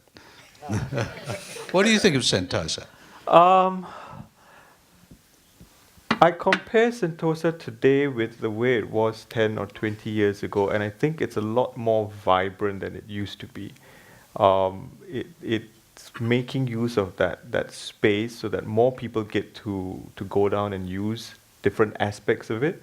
So I'm quite happy that they have taken the challenge of making something out of it. There was a view that you should just leave it alone and it would be a natural space, which I am sympathetic to, because I don't think you should build on everything. But I think we would have missed an opportunity if we were so afraid to do anything and we didn't have the courage to build anything there.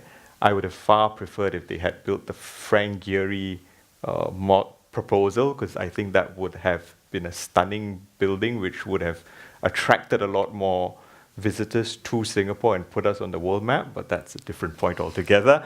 But what they've done, I think, took us forward. Whether there should be a casino there or not is a matter of some dispute, but I'm glad that we have had the courage to try to take that space and give it something which the community can be involved with. Yeah. But I've put this question up because it's the top-rated question.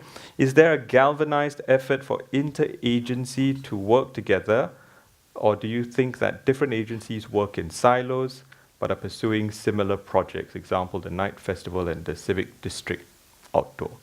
So I think if I can translate that, basically, is there something we could do to get agencies to work more collaboratively together to address some of the issues that we've been discussing?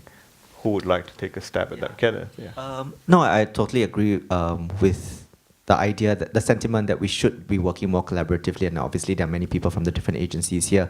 What I would say is that, I've been in public service for nearly 20 years now. I see we're moving in the right direction. You do see more and more interagency collaborations, but the reality is that it's never going to be so perfect as two agencies saying, oh, we've got exactly the same agenda, let's come together and let's do this. Because if you have the exact same objective and agenda, then you wouldn't be two separate agencies. The whole point of being two separate agencies, you probably have slightly different focus points, So, I mean, if I just take like the Arts Festival, I used to work with my team on the Noise Festival, which is a youth arts festival. And, over the years, we've had more and more partnerships with everybody from SLA to, sorry, I'm blanking out now. But, different with the Shine Festival, the National Youth Council, with the Night Festival, NHB.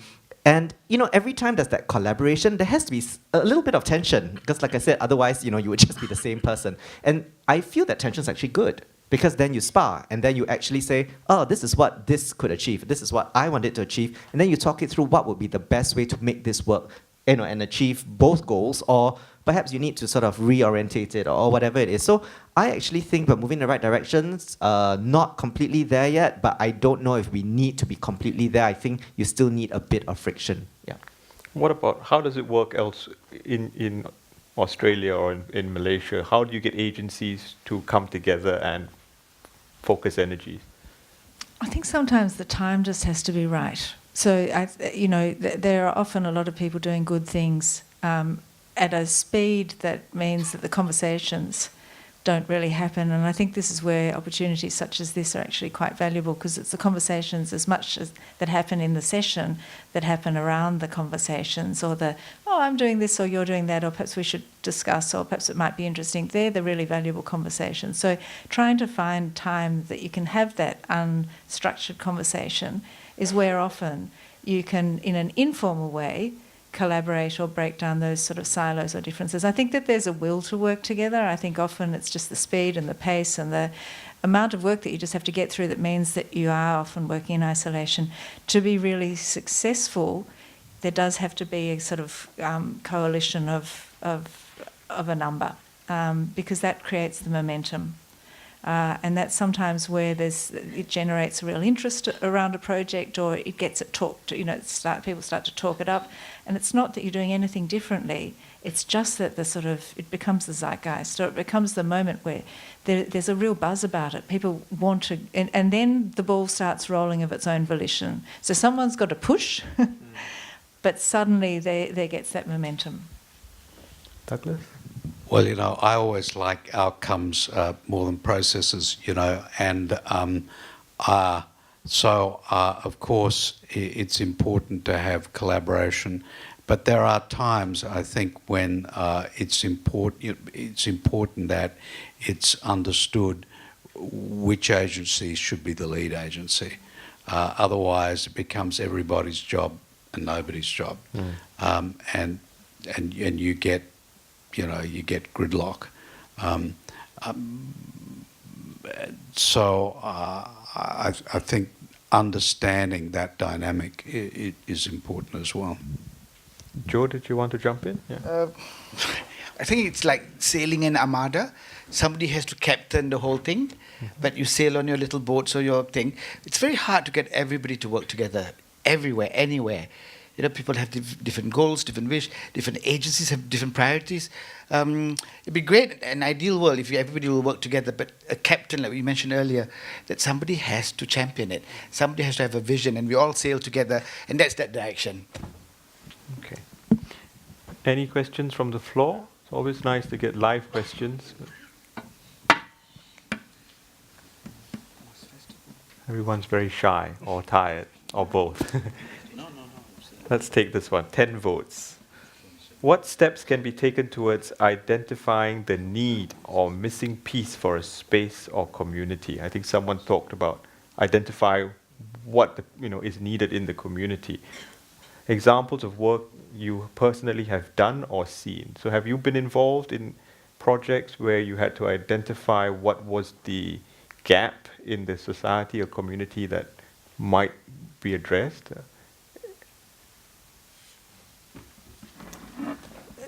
A very quick response. One of the things we've been doing is look at who are the demographics of Shepparton, what sort of age graphics we have, and therefore how we could work with those particular community groups or those age groups better to ensure that they feel that the museum is a place for them, that it has something that they would like to be a part of.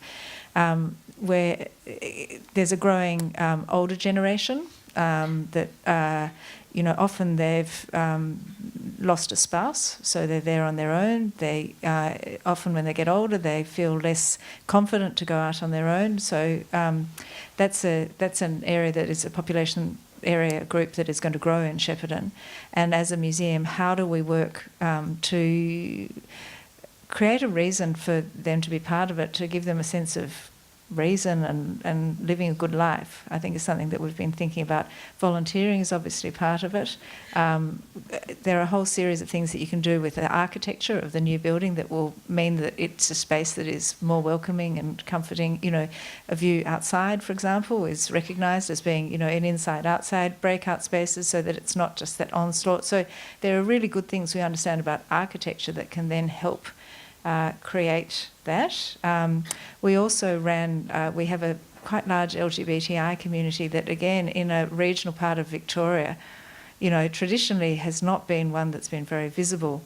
So we set up something called speed dating that was designed, and it was craftivism speed dating, because we do have our ceramics collection. So I believe that in doing things alongside each other, often you say things that you wouldn't say face to face. So it's creating that comfortable space.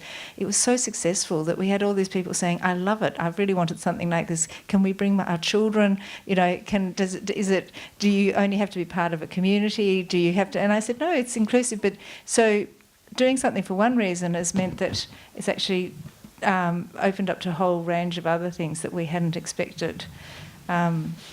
So two little things to think about finding a gap, and then the unexpected things that come along from it. Okay. Joe, you mentioned this as well, identifying the need in the community. How would you recommend going about doing that? Take your time. Be patient. No, I mean, it's a journey. Like I think Ms. Martin mentioned it earlier. You don't have all the answers. You can ask the people what they want and all that, and you try it, and it may not be the right thing still. So I think it's about engaging the people living there or space, the people who live in the community or the residents, and then finding a solution. And it may not be the right solution, and be prepared to change. Be prepared to okay, listen, let's go back to the drawing board and change again. It may even evolve and change on its own, because people have new needs and new wants a few years down the road, So I think you have to be prepared for time and change, and you don't have all the answers immediately. Okay. I just want to add just one last thing. I think I shared this during my presentation. I think there's no shortcut to it. You have to walk the ground. You have to speak to people.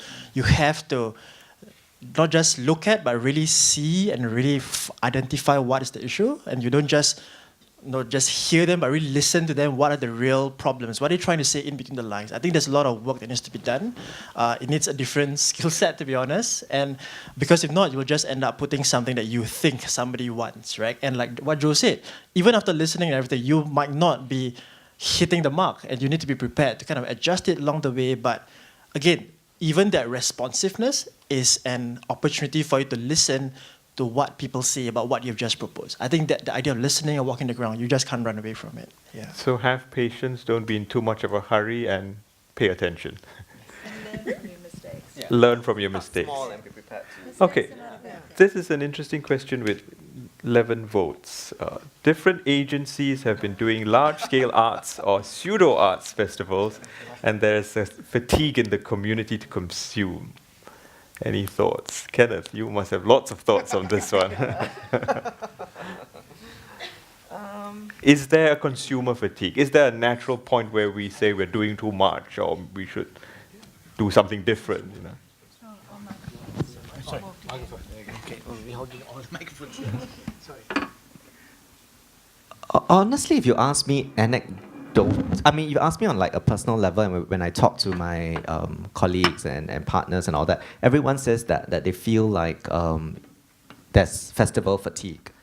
But on the other hand, I'm also thinking like we really should not make that assumption, and we should really talk to people and find out whether or not that really is the case. I think that's the first point. Second point is I don't think we have actually maximized the audiences in Singapore for the arts. So perhaps it's not that there are too many festivals and for audiences, but are there too many similar type festivals, or do we need to differentiate the festivals a bit more? How do we cater different festivals to different needs? So, for example, you can have festivals by location, and I mean the NEC works with the People's Association, for example, on arts and cultural nodes, 16 cultural nodes across the whole of Singapore. So we're looking at things like physical geography, that's one. But of course, you can also have different types of arts festival based on the art forms that are being focused on, or the target demographic, etc. So I think that needs probably more differentiation amongst the festivals, rather than to do a blanket, there are too many and we should, have fewer, yeah. Douglas, you mentioned you have lots of arts festivals in Adelaide as well. How do you guard against festival fatigue? The city makes a very strong point of being the preeminent festival city in our country, whether that's right or whether it's wrong. But certainly in terms of city size, the model is something like Edinburgh, where a festival activity or platform can be viewed and enjoyed very easily across the city. And I think that works. I mean, we have, I think, Festivals Adelaide, which is the umbrella body, industry body. I mean, the last time I think we looked, we have about 11 festivals and throughout the year. And look, at the end of the day, I think, certainly one invests in growing these platforms if you really believe in them. But the litmus test at the end of the day is whether people come. I mean, if they don't come, then they've got festival fatigue, or that particular platform or idea is not working. Where I get festival fatigue, and I think more and more people are these big pair of pants festivals, which, are like everything to everybody, and were based on that Edinburgh model and the sort of European model that I think came out sort of immediately post-war. And every city had to have one, and every city does have one. And that's fine, but, it tends to be a bit, I think, and, I used to run one in Hong Kong for a number of years, a Hong Kong Arts Festival. And, so there are some really great festivals, but a lot of it is kind of shopping trolley stuff. People with big wads of money go around and buy stuff internationally, package it all up together, and it's, your arts festival. I think what is much more interesting are the generic festivals that are looking, at particular areas, whether it be music, or whether it be visual arts, or whether it be connection of one particular city to another, or whether it be kids or whatever. So that it's much more generic, and there are lots of areas to explore, I think. And so those festivals, I think generally the public are finding more interesting and are more pertinent for the 21st century. So again, I think festivals are a great platform for aggregating, curating in an interesting way that the public finds interesting from a marketing point of view, from a sponsorship point of view, from a partnership point of view, from a community point of view, because it packages it all up. I think, in the performing arts at least, companies that have year-long seasons, whether it's be orchestra or theatre companies or dance companies, find it much more difficult to sell unless, they are in some kind of festival context. So festival platforms, I think, are still very relevant for us. It's just that I think they're kind of going in a more interesting direction from that sort of fairly big corporate approach that we had from the middle of last century. Actually, I find this whole idea of festival fatigue a very curious one, because it used to be said that there wasn't enough happening in this city. And the more festivals we have, surely we're giving people choice. They don't have to go. There's no law that says they have to go to the festival. And the audience numbers will speak for themselves at the end of the day. And surely we're never going to please everyone. Yeah. Precisely, yeah. You're not going to get everyone going to all festivals. Yes. So I just find it very strange. Maybe we just love to complain about something or the other. But I have been controversial enough for one afternoon. I'm going to wrap things up by asking each speaker maybe just to give us a few parting thoughts on this whole idea of reviving and revitalizing the city. What would you like us to take away from today's discussion, as well as the whole conference? What are your parting thoughts for us about what we really need to do to make a difference? Let's start with at that end again. I guess my parting thoughts aren't exactly my words, but words that have really resonated with me since, a few months back, since I first read it. It's actually the last written words from the mayor of Amsterdam, who passed away recently. He wrote a letter to everybody who live in the city, and he said, "This is my last letter to you." And his parting message to everyone was, "Take care of your city and each other." I think that's so powerful, because all of us, whether we are cultural practitioners, people in whatever ministry, practicing or whatever, right? I think we all have that shared responsibility to our city and to each other to make sure that this is our home. And I think this whole revitalization, reviving, whose job, and we all agree it's everyone's job. I think that's fundamental, that let's take care of the city and each other. Well, you saw from my presentation that I do believe strongly in the value of cultural diversity and intercultural dialogue. And But, I think it was Martin Luther King that said, vis-a-vis the States, obviously, but, it's true, I think, of all of us really. He said, we all came in many different ships, but we're all in the same boat now. I think that's quite a profound comment. I would say listen to everybody's voice, not just the people involved in the performing creative arts. Everybody who watches it or doesn't want to watch it is also an important part of the community.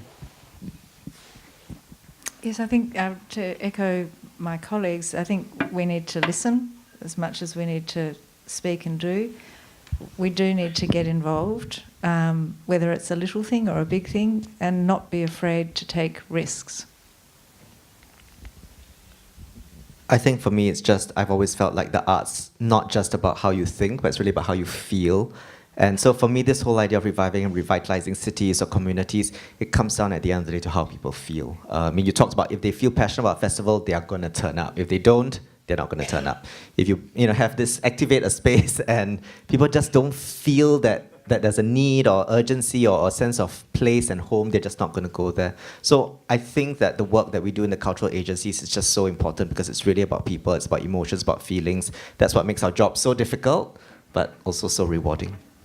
Thank you. I think that's a wonderful way to wrap up today's session. Please join me in thanking the panel for this. Thank you. Hi, everyone. Just now it was mentioned at the round table that there's something called festival fatigue. I presume there's also something called conference fatigue. So on that presumption, I will keep my comments really short. Not 15 minutes, don't worry, perhaps 5. This morning, Rosa Daniel mentioned that I'd been given the delicate and difficult task of rounding up.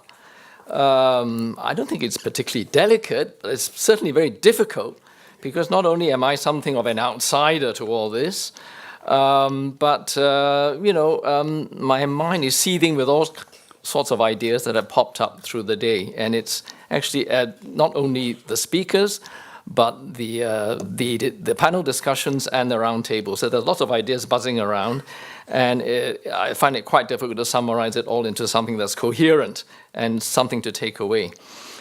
And also the other issue is at this round table, the whole issue about the whole debate has widened to really to the sphere of urban regeneration and not just revitalization through the arts alone. So there are many other factors involved, but I should try and keep that to the arts. There's been a lot of discussion on why are we doing this. I don't think I need to recap that.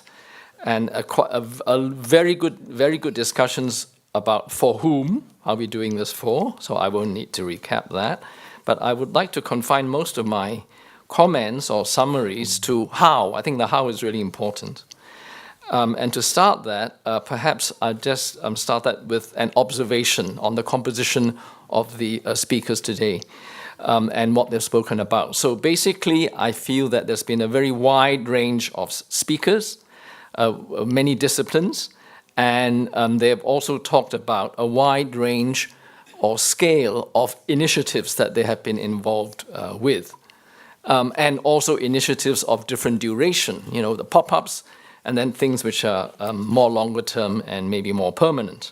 So to go back to the range of speakers, we've had academia, people from academia, we've had cultural practitioners who are artists, museum workers, architects, planners, businessmen, even enthusiasts, etc., etc. So a wide range. Okay, so what does that mean? Then there are also people who have straddled, different, the people who are, museum workers, but who are also academics, etc., etc. So what does this mean in terms of arts and culture role in revitalization? It means, I think, and implies that there are many different kinds of skills that are needed and involved, to revitalize spaces, places, and cities. Okay, let me now then go to the range of initiatives. The scale of initiatives has taken place from individual buildings to neighborhoods to cities, and even in the case of Singapore, whole countries. So what does this tell us about the kind of approaches that need to be taken? It implies, in a way, that you definitely need some kind of top-down action, but increasingly, I see it, there's a shift towards great importance being placed on bottom-up action, and also looking at things and letting things develop organically. I mean, top-down is important because it gets everything kick-started, but you also need to, early on, or just then, the importance of listening. So, we need to work from the bottom up as well. And then there are also, I was very interested to note that there are initiatives that straddle in between. They kind of mediate, between the community and the kind of upper level of policy or decision making. I'll come back to that later. And one of the big takeaways for me from today's speakers and the panel discussion has been the importance of operating at different levels, of operating globally as well as locally. It's a related point to the first one. Globally, because you need branding, you need tourism dollars, you need people to pay tickets, the elite cultural consumption. And locally, of course, the importance of listening. So that shift, I think, is quite significant just from the perspective of someone who's a bit outside all this. The fact that there's so much importance paid to listening, to so much importance placed on benefits for the wider community, and not just for the elites or for the people who need footfall numbers or who need a return on cultural investment. The other thing that I thought was really interesting was that if you listen to your communities, that is also a way of deriving content which will make your product unique or different or give it a stronger identity. I think this is a really important point. Minister this morning asked a question about how to engage stakeholders more deeply, and this certainly, I think, is one way. You derive content from your communities and that gives you a stronger identity. Another really interesting aspect I got out of the whole series of talks was identifying opportunities and finding a niche or turning a weakness into a strength. For example, lack of infrastructure is not necessarily a bad thing. In Penang and Jogja, it can create all kinds of interesting developments which lead to all kinds of spin-offs. And it might even, it opens up the parts of the city that people have never seen. So, this is one way to promote a greater sense of identification with the city. So I think identifying opportunities and finding your niche, really important. The other related point was about Singapore, because we don't lack infrastructure, but still more can be done. I mean, there was a question, we already have so much infrastructure, what more can we do? And there was a very interesting discussion about, and some examples about what more we can do to activate public space, including the input of art and cultural activities. Working with developers, for example. So this is the mediating role that I was talking about between policymakers or funders and the community. So it's not, there was a memorable translated phrase, no assistance, no control. So it's not so much a matter of no assistance, no control, but it's more that the people, you choose a like-minded client if you're in the situation where you're working for a client. And I think the same might apply to artists applying for grants as well. All right. One thing that I would have liked to have heard more about, and it had been mentioned, but only in passing, was the question of measurement. Some speakers did mention measurement and feedback. So this is not an answer, but it's a question. How does one measure the success of any arts and culture initiative in placemaking? So I'm not talking about events in enclosed spaces. So we know, there's conventional ways of getting feedback about those events, which we all do. And, we know the footfall, we know the number of tickets that have been sold, and so on and so forth. But more, how do you assess impact, the wider impact on a community over time. So I don't know if many latitudinal studies have been done about impact of arts and cultural, initiatives on communities over time. And this is where the issue of gentrification comes out as well. I mean, do we study those impacts? And hopefully, I think our colleague from Penang mentioned that, when something was threatened, and everybody came up, and then you realized how important this thing is. So hopefully, there are ways to measure impact before that happens. That we already know that this is very important to the community, so that those threats don't even come up. One takeaway I got from the roundtable, which we've just heard, was something that I was thinking about last night, and I thought, today is going to be all about success stories. So I'm very glad that Warren Fernandez brought up the issue of what about the less successful stories, because I'm sure we can learn from those as well. There are positive and negative unintended consequences of cultural initiatives.